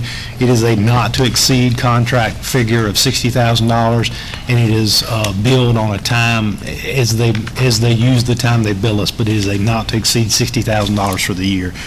So we'd recommend your approval. So moved. Got a motion by Commissioner Booth, second? Second. Second by Commissioner Brin. Any discussion? Mr. Chairman? Yes. There's some edits that I think need to be done to Exhibit A. Item number 3 needs to say with the county attorney rather than the town attorney. What page is that? 407. 407? Yeah. And then go down to item number 8, administration of subdivision mobile home. I think since we've got part of this stuff in here, we need to have it all in there. You should add camper, comma, subdivision, comma, addressing ordinance. Camping, addressing, you talk about 911? Camper, subdivision, addressing. And then you go on with junkyard, billboard, and land use regulations. I realize land use regulations is all-encompassing, but we have a few county employees who are attorneys. We have one that we pay for attorney, but we have several that practice law, and they're going to start picking this thing apart. And so I think if we do that, we're just making it more clear. And then I have a couple more changes. Go to item 12, processing of major, and insert minor subdivisions from inception to completion. Now, minor subdivision is 9 lots or less. That's just to define that so that they've got their hands on it. And then we should add an item number 13, which says review and supervise of special subdivisions. Special subdivisions are less than 3 lots, and 3 lots or less, and we need the consultant to be giving us oversight on that. Mr. Chairman. Yes. Commissioner Richardson, on number 12, what about if we just say subdivisions? Would that cover major, minor? Well, in the ordinance, there are 3 that are specifically defined and set out, and that's what I've got all 3 of them when we say it this way. I wanted to be sure they were all 3 in there. That goes to item 13, where we need some supervision on 1 to 3 lot subdivisions, because people are going out and planning a 20-lot subdivision, and then they're saying it's only 3 lots, so they bring those 3 lots in. Then next thing you know, you got road problems and a whole bunch of other things. Well, I agree with you on both 12 and 13. I was just wondering if we could just say subdivisions. Well, if you just say subdivisions, you should say all subdivisions. Yeah, because they're defined independently. The problem is the people that work for the county that practice law without a license. I like We have that. I like the idea. Oh, yes, we have that. I like it. Spell it. That's fine. I know what you're thinking, Francisco. I'm reading your mind. You said other attorneys, right? Yeah. You say other attorneys in the county? I got a question, Brian. Yes. Brian, explain number 6. Preparation for and attendance at the Planning Board, Board of Adjustment, and County Commissioners meetings. If there's an agenda item that That's what I want you to clarify. You don't have to come to every county commissioner meeting. no, and they wouldn't. I mean, this is essentially their general scope of work that they do. This is the COG's general scope of work, and Where's the Board of Adjustment? They meet at, where is the Board of Adjustment? in case there's, like the Board of Adjustment, if they have a variance. Got it. Thanks. You and David got all the changes that were discussed? Okay? Sort of. Can we get a motion to approve with the changes that were just discussed? So moved. All right, we got a motion by Commissioner Buzzio. Is there a second? Sir. Second by Commissioner Brand. Any further discussion? All right, all those in favor of the contract with the Mideast Commission, raise your right hand. Thank you. All right, the next one is Young Williams Child Support Contract Amendment. That's you, Brian. Thank you, Mr. Chairman. As the board is aware, Young Williams currently provides child support enforcement services to Beaufort County, and you have a professional services agreement with them that runs through fiscal year 1920. They operate out of the DSS building in Beaufort County, and they are currently engaged with negotiations with Hyde County to do their child support function. Due to the small caseload that Hyde County has, Young Williams is proposing that they handle that child support caseload through the office that's located in Beaufort County and use the same resources. In return for that, they're going to discount their fees to Beaufort County by $40,000 per fiscal year for the remaining term of the contract, which is this upcoming year and next fiscal year. So we would recommend your approval on that. Answer any questions you may have. Any questions on? All right. Can I have a motion? Motion to approve. Motion by Commissioner Langley. Second. Second. Second by Commissioner Evans. Any question? If not, we'll take a vote. All those in favor, raise your right hand. Thank you. Hey, I'm not opposed. Well, Jerry had you blocked. No, but he didn't have your ears blocked. Okay, all those opposed? Did I miss any? Okay. No voted for it. All right. Sorry about that, That's all right, Commissioner Mr. Booth. Chairman. Down to item number 10, the purchase of the driveway property serving the Horn property. Brian? Thank you, Mr. Chairman. As you're aware, there's a driveway property that's adjacent to the south side of the Horn building, and that's owned by Mr. Christopher Lowe and his wife Nancy. That property is identified as read number 12144 and is shown on your attached documentation. The acquisition of that piece of property allows us to use the existing parking lot without having to change the flow of traffic. Mr. Furlow has offered to sell that property to the county. The current tax value on that property is $6,105, $6,105. We are in a reval year, so that is what is determined as market. And he's willing to take that forward. He's been easy to work with on that side, hasn't given us any issues about currently using that property. So it is the right thing, I think, for us to do, to acquire that piece of property and move forward with being able to do that. So take any questions you may have. Question for the attorney. He's going to give us a general warranty deed. The reason I'm asking is I'm familiar with that area, and I never could find a deed for who owned it. So if he's going to give us a general warranty deed, we're okay. Well, I honestly don't know what kind of a warranty he's going to give you. I haven't heard, did you discuss that with him? Well, we take a special warranty. But A quick claim we may have to talk about. Warranty. Sir? We'll at least get a special warranty. Okay, all right. Any other question?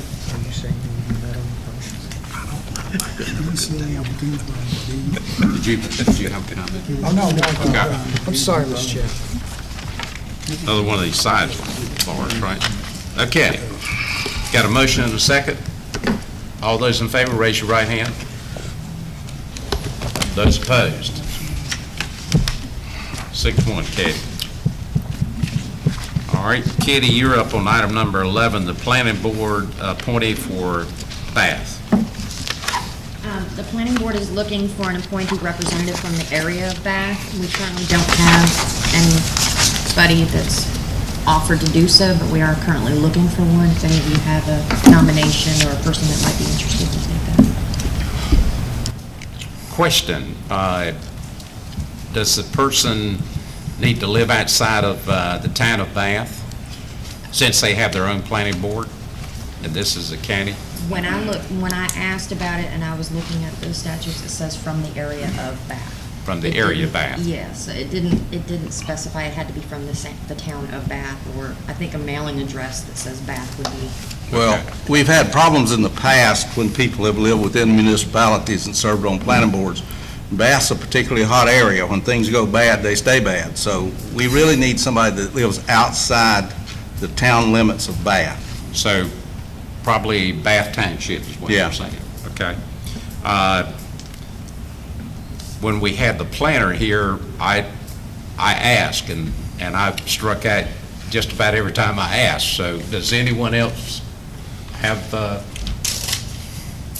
we don't have any applications or? I don't have any applicants, and I asked Jamie from the Mideast if she had any ideas, and I contacted down there also. Okay. But tell the truth, I don't even know who on our planning board now. We'll probably get somebody just from this meeting, publicity from this meeting. All right. It's my understanding from the last planning board meeting they had, the chairman said that position had been vacant for a while, and they were certainly hoping to get it filled, so we're trying to beat the bushes a little bit. I think it's been vacant since Star Cradle resigned, or I guess resigned. All right, we'll move to item number 12, the 2018 NACO Conference Voting Delegate. Katie?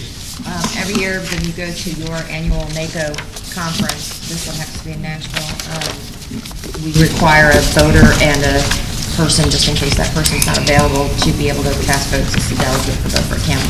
I'd like to nominate the chairman as the delegate and the alternate as the vice chair. Is there a second? Second. Motion's been made and second. All those in favor, raise your right hand. Anybody opposed? No, you got my message. Huh? You got my message. Okay.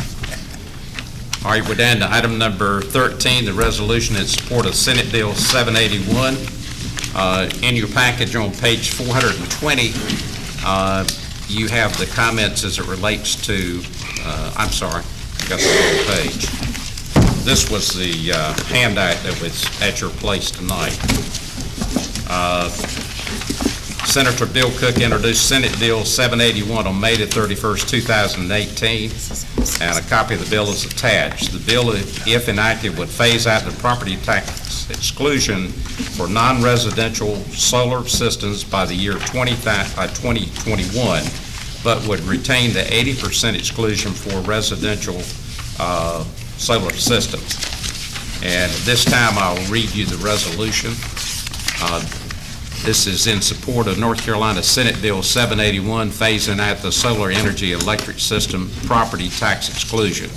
Whereas North Carolina General Statute 105-275-45 designates solar energy electric systems as a special class under Article 5, Section 2-2 of the North Carolina Constitution and excludes from taxation 80% of their appraised value. And whereas Beaufort County on January the 1st, 2017 had solar facilities located in the county with an approximate appraised value of $125,551,000, which if fully taxed at the fiscal year 16-17 rate of 55 cents per hundred valuation, it would have produced $690,532 in revenue.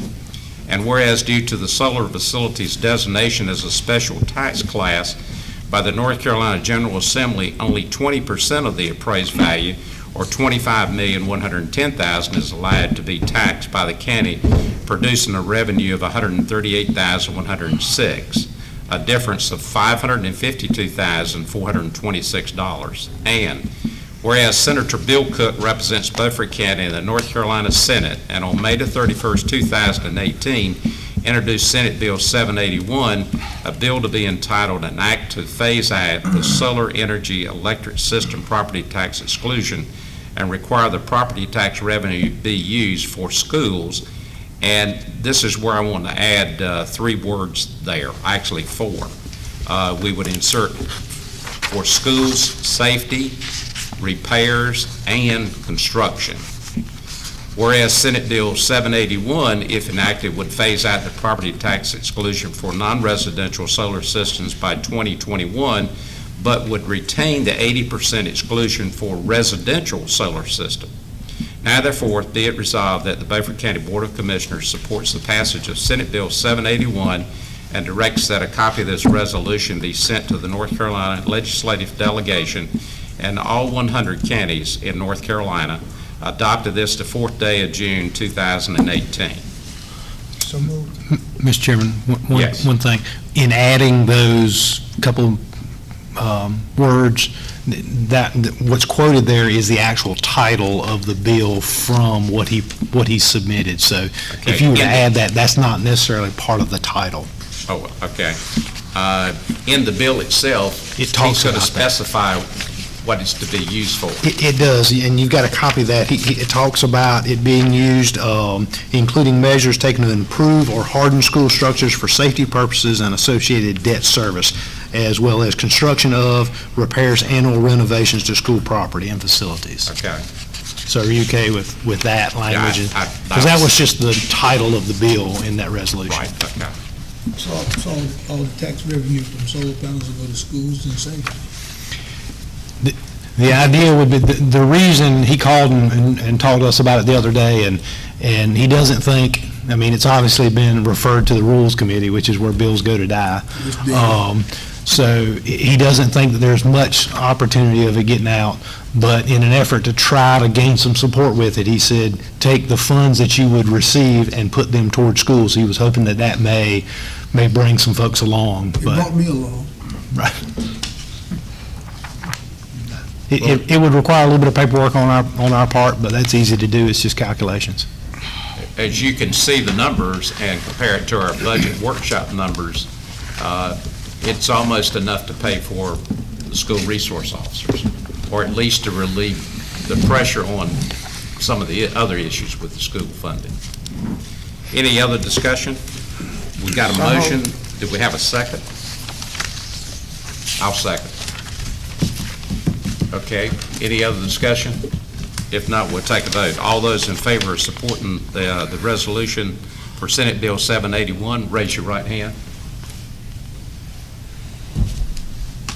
Those opposed? Thank you very much.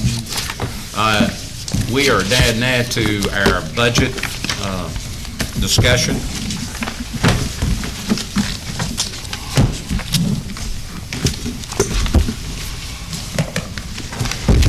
We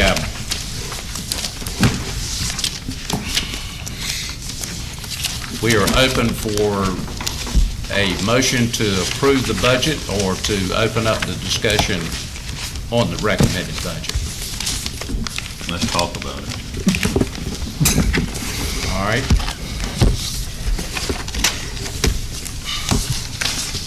I'm assuming that when you say talk about it, that we'll do something very similar to what we did in the budget workshop, where we bring up an item and then we don't have to have a second. We just, somebody makes a suggestion and then we'll have a straw vote to see if it moves forward in the budget process. Is that?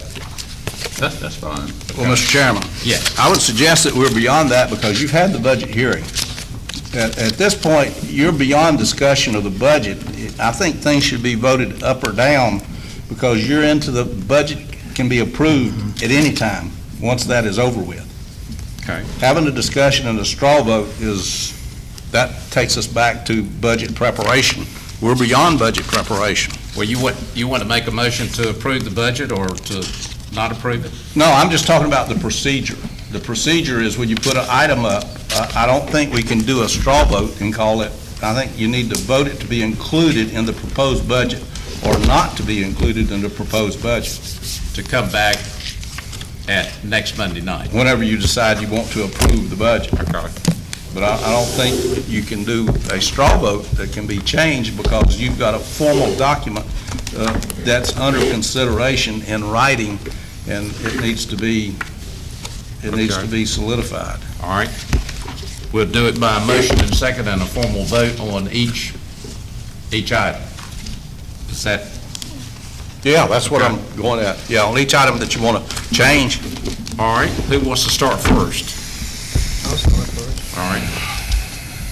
So we're looking at the proposed budget that's in the briefing book. It's in our briefing. Or are we looking at option 2?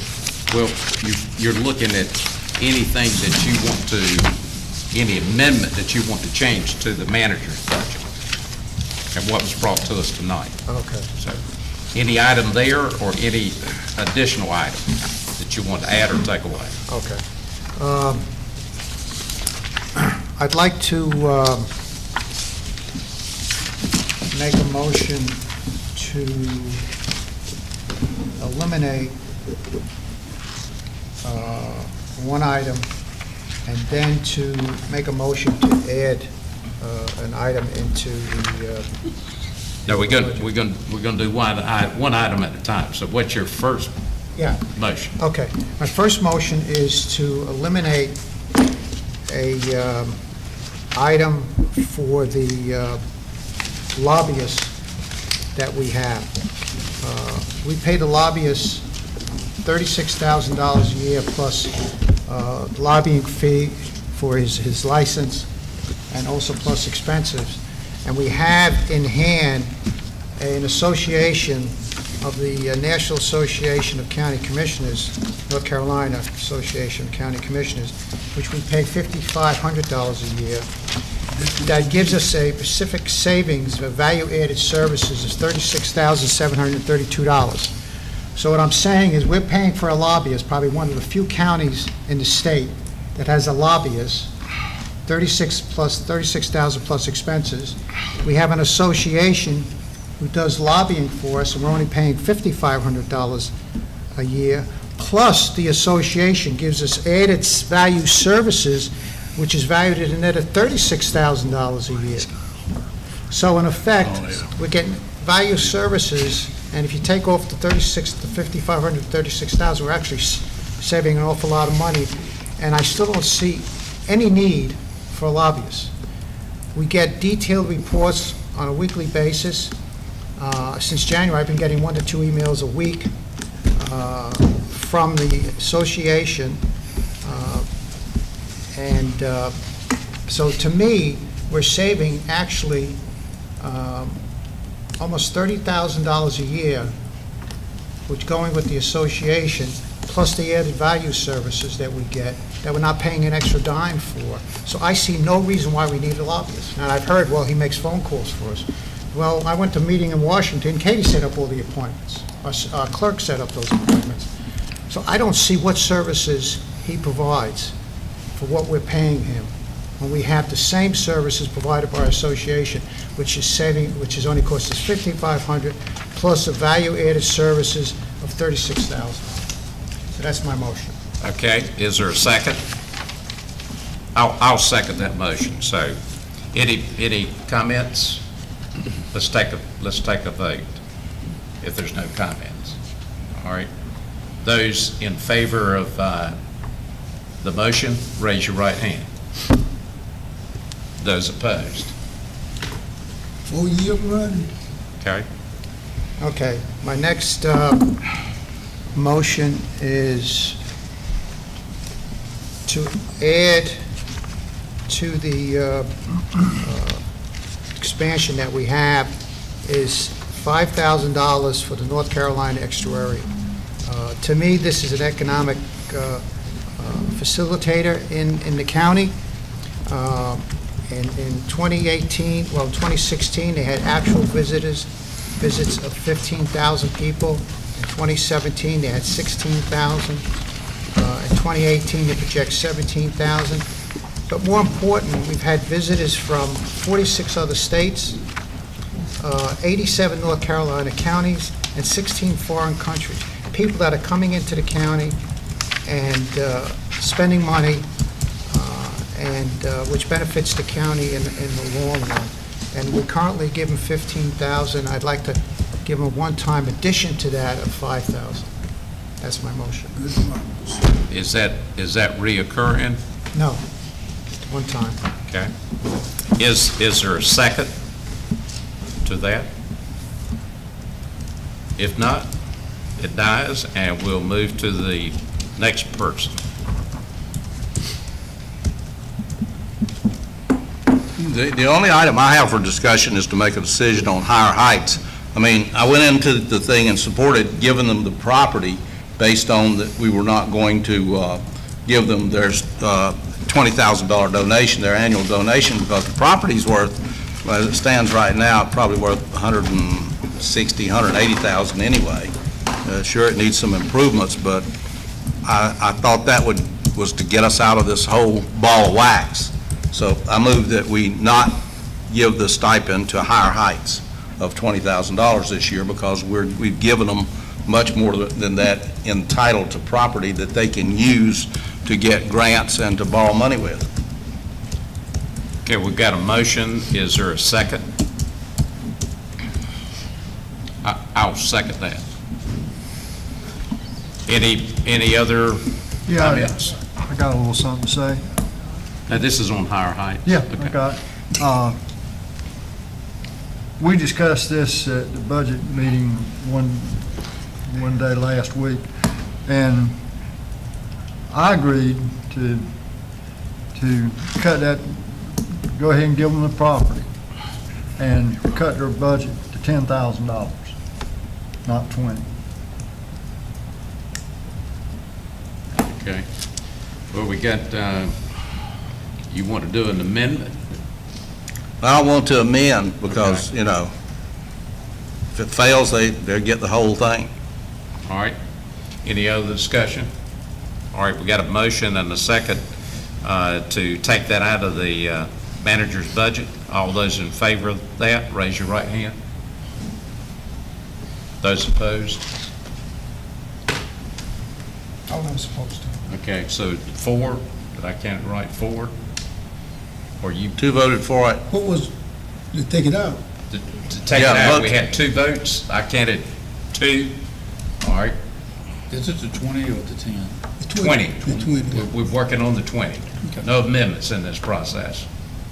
And I'd like to make a motion that we cut the 20,000 to 10,000. All right. Also high. And I'll second that. Okay, we got a motion to reduce it to 10. We got a motion and a second. Discussion. All right, let's vote. All those in favor of the reduction, raise your right hand.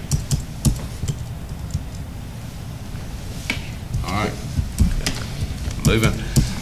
Nita, you getting that in your Think so. Excel spreadsheet over We're there? going from 20 to 10. Okay. All right, who wants to be next? Let me ask you this as a procedural matter. Yes, sir. I have some motions that they pertain to money, but they don't particularly pertain to exact dollar amounts. Is this the time to make those? I'm not sure I understand you could. Well, you're taking motions to adjust the dollar amounts on things in the budget. I have two motions that go to how the money in the budget can be used overall. Is this the time to do that? Let's save that until after we go. Okay, as long as I have an opportunity. I don't want to lose the opportunity. You going to remind me? Yes. Yeah, Good. you always. All right. Don't worry about that. Okay. Who wants to be next?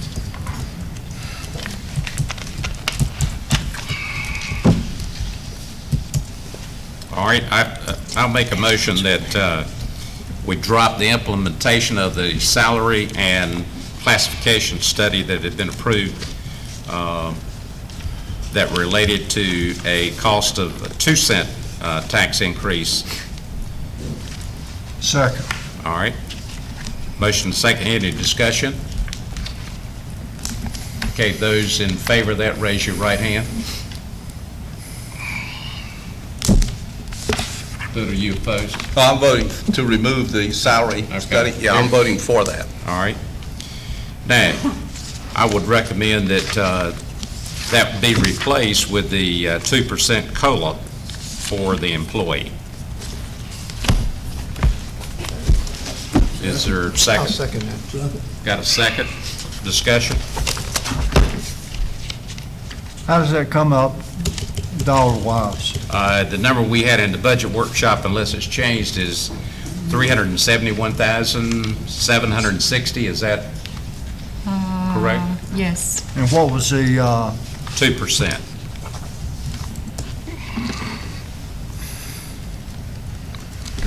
Any other question? Okay, all those in favor of the 2% COLA? Those opposed? Okay. All right. Anyone else? Well, I'm gonna just make a comment. The big money items, such as the resource officers, there's no way around it. I think you're pretty much stuck with those. So I don't think you can take that away. Well, for resource officers, I don't see why we don't do a study of how to make the schools safer without putting additional resource officers.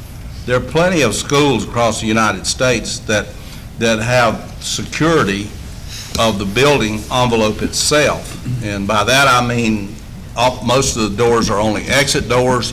There's only one way in. You have to pass through a metal detector to get in. There's cameras. These are items that, once they're paid for, they're not recurring expenses. Resource officers are very expensive items, and once they're in there, they're going to get into an office, and 2 years from now, they're all going to be sitting there watching TV and playing games on the computer. So I think we need to take a look at doing this in a smart way instead of just throwing money at it.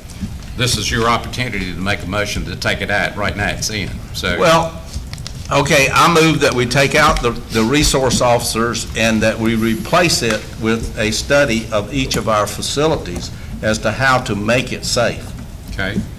and that we can appropriate, you can put some money in the budget, let's say $100,000 for those studies as a budget item. We don't have to spend the $100,000, but we make it a budget item. And those studies can begin right away. Okay. You want me to say that again? We had to take it in two. We got to take it out, and then you put it back in. Okay. If it goes through the process. All right, then my motion is to remove the additional resource officers from the schools. Okay. Is there a second to that? Not here. If not, that dies. Do you want to make a motion to do a study too? No, I'm not a fool. All right. Okay, I'd like to add one more, that being the Sydney dive team. I've had a call from one of the members of the Sydney dive team. If I understand it correctly, we've been at $10,000 for them for the last maybe 10 years. Their request was that they would like to see that increase by $5,000 on a reoccurring, not just a one-time, but reoccurring because of insurance and other costs that has gone up on them. So I move that we increase their funding by $5,000. Is there a second? I'll second it. Got a second? Any discussion? If not, we'll take a vote. All those in favor of adding an additional $5,000 to the Sydney dive team, raise your right hand. Those opposed? Okay, that fails. All right. This is your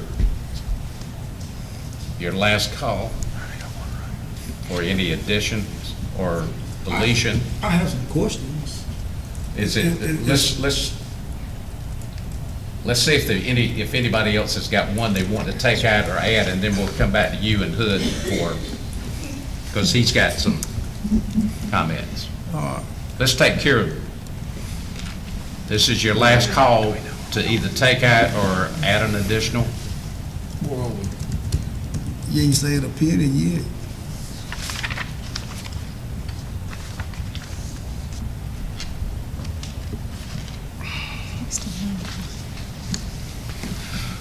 You're at 61 and a half. 61 and a half, so we've gone from 63 down to 61 and a half. What about, so all the rest of these things stay in though? The ones we didn't address? Yes. Oh, pennies. 61 and a half. Because they were in the numbers that we had given the staff. What did we take out that was as much as $1 million? We took out that study. Pay steady. Study was 1.2. Oh, but I thought you replaced it with a 2%. We did. And how much was that again? 371,000. Oh, okay, I got you. All right. Maybe I should have voted for that.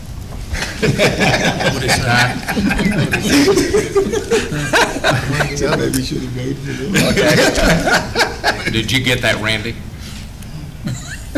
Good job.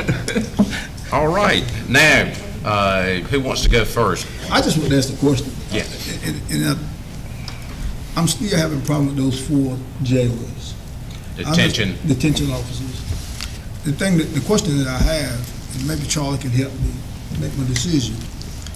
The question that I have is that we are thinking that we have to have them. Nobody has told us yet that we have to have them.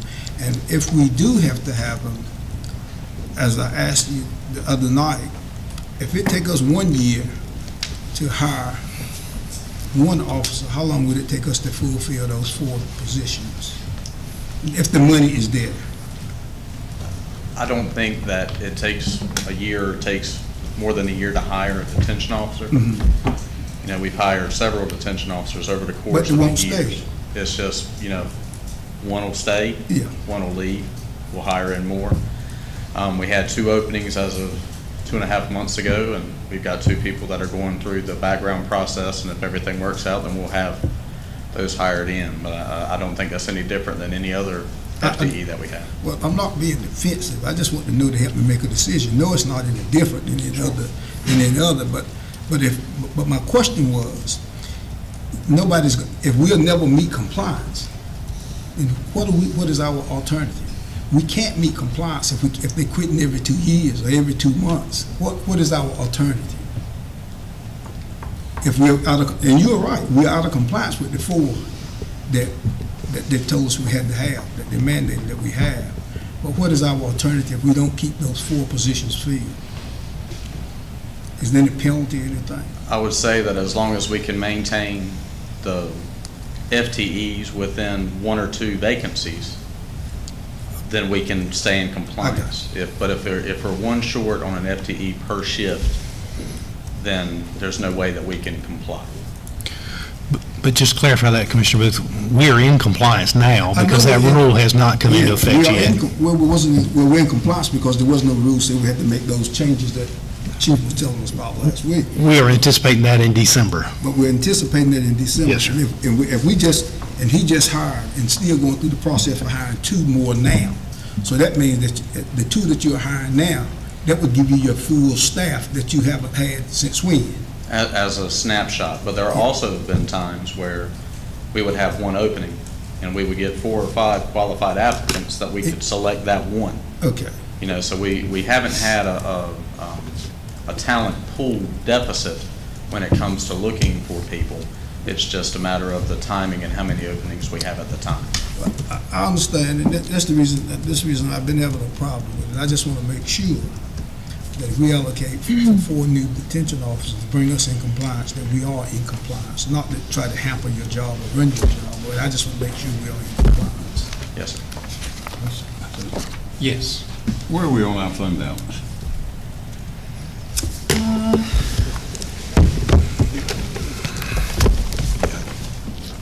Well, while she's looking that up, just for the people that are in the audience, during the budget workshop, we reduced that number on detention from 200 down to 150 because of the fact that they're not going to be employed for the whole 12 months. So that'll give us a head start trying to recruit and get those interviews in. So hopefully we'll be in good position if that rule takes place. Mr. Chairman. Yes. I don't want to start a controversy, you know me, but I read that law that these guys are talking about is you don't need an additional employee on each shift based upon the law, because you're supposed to be making 2 rounds on through the whole jail every hour. All the law says, as the Chief Deputy has explained, is you can be in compliance with that law by making a round at 1:01, and then 58 minutes later you can make another round and you're in compliance with the law. What the law does is it says you can't do that. It says that the rounds cannot be closer or further than 35 minutes apart. So it says you're supposed to be making regular rounds. You don't need another employee to do that. The one you've got should be doing his job. Well, we've had that discussion during a budget workshop. That wasn't my intention to say that I wasn't doing that job. My intention was to help me clarify. Oh, I understand, but my argument is you don't need 4 new employees. The employees you have can comply with the proposed law. Well, the problem that I have is I don't go to the jail. These people have to work in there. The problem that I have is I feel the same way about chief people as I do our children going to school. If I make a mistake, I want to make it on the side of safety. And that's the reason I asked the question, Mr. Chairman. I would hate for Chief to send us a letter that there was a detention officer beat to death inside that jail. I don't want to hear that kind of stuff. As far as the funny math and when you went to college and all that stuff, we had to learn how to count. I don't want to count bodies. That is my position. I don't want him to have to call us and tell us that one of our detention officers got beaten to death because he was inside of a cell. And that was my intention of asking the question. It wasn't to say who wasn't working and who should be working. I'm trying, and I was taught if I make an error, make it on the side of safety. And I think both of you have got some good comments, but, you know, the pressure at the state level as it relates to county jails as well as state prisons is they're understaffed and people are getting hurt, employees, and then we're losing inmates. So, you know, everything has been heightened. I don't know whether it's going to go into effect in December or not, but I think it's our job to budget for it because it's earmarked, and if it does not come down, we're not going to spend the money. Well, Mr. Chairman. Yes. Number one, I appreciate what Commissioner Booth said. I was making, my statements are based on, I agree with Commissioner Langley, I don't think anybody's dumb enough to have officers going in jails to essentially put their hands on, and cells to put their hands on people. I don't think that part of it will happen, but I do think the part will happen about the 35 minutes between the visits, and if they have to go into jail cell, yeah, you're going to need more help. But if it's just the 35-minute thing, you don't need more help to meet that part, because the guy's supposed to already be doing that now. So and I think we should wait and see what they come down with, see what the exact language is. Then we can all look at the language and see what we've got to do and make adjustments to do it. And I don't mind taking the money for the last half of the year out of fund balance to do it. We need to be in control of this. If you budget this money, it doesn't matter what the state decides. The staff is going to go out and hire 4 more people. I don't want to do that unless they're needed. You have an answer? Fund balance, about 15.3 million or 26.5%. Well, my reason, and this is, and I'm not going to, it was Commissioner Booth's conversation that prompted me to say this, because what I'm thinking is that we can afford to, if it necessarily came to take this $150,000 out of fund balance. That's right. At the appropriate time if we really need it. And so therefore I'm thinking we can just scratch this out of the budget. But you tell me if I'm thinking wrong. I think you have enough fund balance to do that. I think the question, and I would ask Charlie his opinion on that, is he has an officer, his detention center supervisor, his jail administrator sits on that committee. And it's her belief that it's going to pass. Now, it may not pass with all the pieces that they currently have, but my understanding from them is it's going to pass. The time limit is going to decrease. The question is, how fast can Charlie and his folks react so that we're not out of compliance? Now, you know, I don't want to put Charlie on the spot, but I mean, if they pass it, here's the scenario is what I think.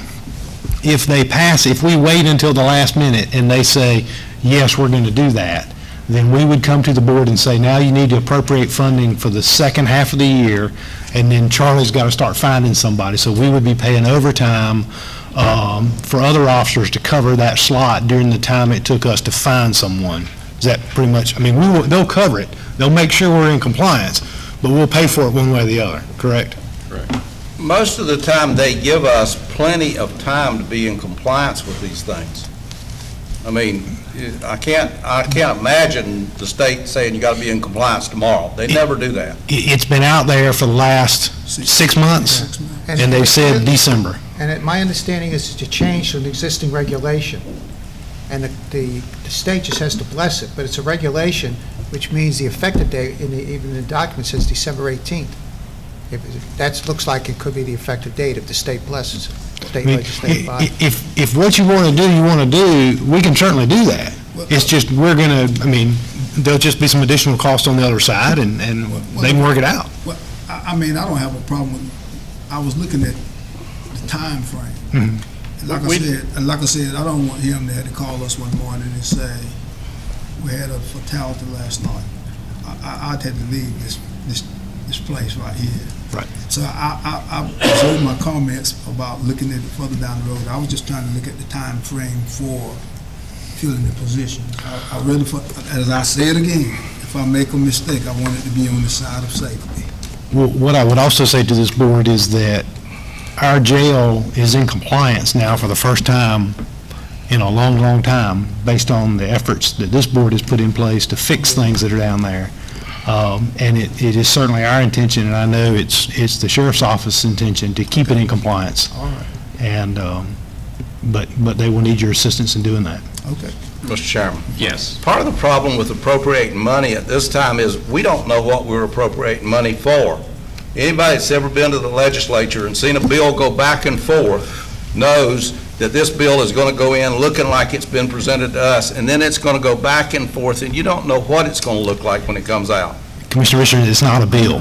This isn't at the General Assembly. This is in the administrative side through Administrative DHHS. rules. Yes, sir. It's through okay. DHHS. Well, still, I want to wait and see what we're appropriating money for, because we don't know what we're appropriating money for right now. I'll make a motion to leave it in. We don't need a motion to leave it in. We need a motion, if somebody wants to do that, to take it out. Oh, no, I ain't gonna do that. I didn't think it was in there at all. It's It- in there. it It is in there? Yeah, it's in there. I think for planning, Mr. Chairman, I think for planning purposes, we have to leave it. Yeah, I ain't gonna bother. Okay. And in fact, it was cut. Yes. My only concern with it is, and we've discussed this the other night, we hit base on one day, if we take that money out, then it puts Charlie in a bind as far as locating officers and putting them in place. If we go ahead and put that money in the budget and just earmark it for when that bill is done, then if they don't do it, then we'll yank the money back out. But I think it ought to be in the budget. I think we ought to budget for it anyway. Here again, we need to make sure that the record shows it's not a bill, it's a rule, and it's been published for 6 months. Is that, I think it's been 6 months. It's a change to an existing rule. It's revisions of not just 14J, but pretty much everything under the umbrella of DHHS. That part of it is the jails, and that's the first revision that 14J has had in almost 20 years. Okay, this is last chance. Anyone want to take it out? If you do, make a motion. Okay? It stays in. Thank you, Chief. All right, Commissioner Richards. Okay, I have two motions. One of them is, this is to be included in the text of the budget ordinance. And it says, personal use of county property. No part of the monies appropriated in this budget may be used for the personal benefit of any county employee other than for salaries, expenses that are submitted and justified on forms signed by the employee and approved by another designated county official. Second paragraph. No person in the sheriff's office may use county property or vehicles other than to use assigned vehicles to go directly to and from his place of employment to his home upon the approval of the Board of County Commissioners. This gets into this problem of the sheriff saying that he can use county property any way he wants to, however he wants to. I don't have a problem with the practice of deputies driving a car home and driving a car back to work. But I think we need to cut off the use of the county budget for the personal benefit of any county employees. Okay. You've made a motion. That's a motion. All right. Is there a second to his motion? If not, that one dies. All right, a second motion. Included in this ordinance by reference is the ring-bound book titled on its cover, Beaufort County Annual Budget Fiscal Year 2018-2019. And the reason for this is we need that in there by reference because it is the source material that the budget was made up from. It's a reference. The budget, for those of you that don't know, is only about 4 pages long. And it's supposed to be an ordinance, and it really doesn't have a whole lot of teeth in it. It's a law. It's an ordinance. There are teeth in it. How many pages is submitted for the proposed budget ordinance in this book? I'm counting. 1, 2, 3 pages. How are you going to get all that detail that we've talked about and that we've submitted into an ordinance? It's not there. The budget is formulated at a functional level, and it's in accordance with the statutes and the way you put them together. I mean, if you want a budget, we bring back to you under that ordinance any changes to the budget, and you have to make amendments to that budget. So, I mean, I'm not sure. But the detail that we have used is not in the ordinance. And I don't think you've ever done that, ever. But it's not. And I don't think anybody across the state of North Carolina does that. Well, I think we should do that. Because it's not the budget ordinance's purpose to count paper clips. I mean, it's just... You're not counting paper clips. You've got line items that are in there that have cost code numbers with them. We adopt our budget on the functional level. If you'd like for us to do something different than that, we can go back and redo the budget ordinance, but you have to do the budget ordinance on the level at which you adopt it. Well, what the public needs to be aware of is you've got 3 pages here that doesn't have very much to do with expenditures. It only has to do with the collection of tax monies, and consequently, staff or anybody else can change anything they want to, anytime they want to, code anything to any place that they want to. And if there's an insinuation there's something wrong with that or something illegal about that, you're incorrect. And to say that staff does things inappropriately is incorrect as well. I didn't say that. I said, that's what you implied. I said staff could do that. And is that not true?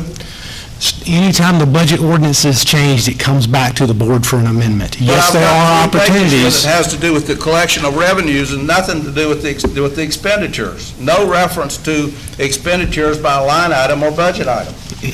I'm not accusing of anything. I'm using my fiduciary responsibility as the county commissioner to make sure the money of the taxpayers of Beaufort County is protected. And that's what the budget ordinance does, Commissioner Richardson. I mean, if you will look at Section 21, it talks about how items are allowed to be moved. The finance officer has the ability to do that. That's so that the budget can be worked and appropriately followed. Those items are never defined in this budget, are they?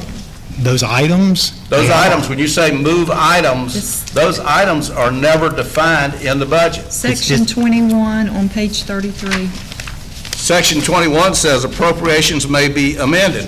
What appropriations? From As where? follows. Keep reading. Keep reading. As follows. The finance officer is hereby authorized to move money within single departments between items. Well, where are those items in this budget? The answer is they're not in this budget that we're passing by ordinance. They're in the source documents that were used that the commissioner sat up here and looked at. I mean, I'm not accusing you of anything, but this is an interesting conversation from the standpoint of doing budgets because everybody thinks the budget is done by ordinance. The only thing that's done by ordinance is the collection of money is done by ordinance because you have to have a law to levy taxes. You can't just go out and take people's money without an ordinance to do that. There is nothing in here that says how the money is to be spent. Now, I'm not accusing, I've watched this for several years and I've thought about this back and forth. And that's one of the hazards of serving 22 years. You've been on here 22 years, you begin to figure out some things. And I'm not accusing anybody of doing anything dishonest or illegal. I'm just pointing out a flaw in this great so-called government system that we have, which is really very flimsy, other than we've got the strong arm of the police to take your money. Actually, Commissioner Richardson, a budget ordinance appropriates expenditures. You can't spend money without there being a budget and a budget ordinance allowing you to spend that. If you look Where at are the items? in Section 1, where it talks about that it is distributed among the following functional areas, that is where those funds are being spent, in those functional areas. And that's the only thing in this budget that's regulated by law, is those major items. $6 million for general government, $16 million for human services, $1.6 million for community services, $18 million for education. It is lump sum items. It is not a budget in the sense that it is a budget by ordinance. And I'm not accusing the manager. He comes to us for changes and all that sort of thing. But what I'm saying is, the door is open here, and the budget has a great weakness in it, and I'm pointing out that weakness. Okay, you did make a motion, right? Yep. Okay, is there a second to his motion, now that we've had that discussion? It dies. I forgot what his motion was. Okay. Is there anything else that we need to address, Brian or Anita, as it relates to giving you information that you need to come back? Are you good? Okay, so no, I think we're fine with what we've got. We will bring you back an amended face sheet that shows the changes. We will bring you back an amended budget ordinance, and we will bring you back an amended budget book, if you tell us you aren't going to make any more changes. I mean, because if you do, then we'll just have to go another week, and we're happy to do that. But Okay. But if they're going to be, if you anticipate additional changes, then we've got to rework the stuff, because you have to have the document in front of you to vote on it. So we know where we are right now. Okay, we're looking at next Monday night as the earliest that we, You have a meeting already scheduled for Monday night, okay, a special call meeting to adopt the budget. at 5:30. That's correct. That's in the administrative building. Anything else that we need to discuss as it relates to the budget? That's my wife's birthday, so I don't want to have to come to that meeting and stay until 8:10 that night. You might stay to 1. Until 1. Well, we can stay to 1 tonight would be my preference if you've got anything else, Commissioner Booth. I'll make a motion, we adjourn. I second that motion. All right, we got a motion and a second. All those in favor of adjourning, raise your right hand. Was that unanimous? Yes. Okay, good.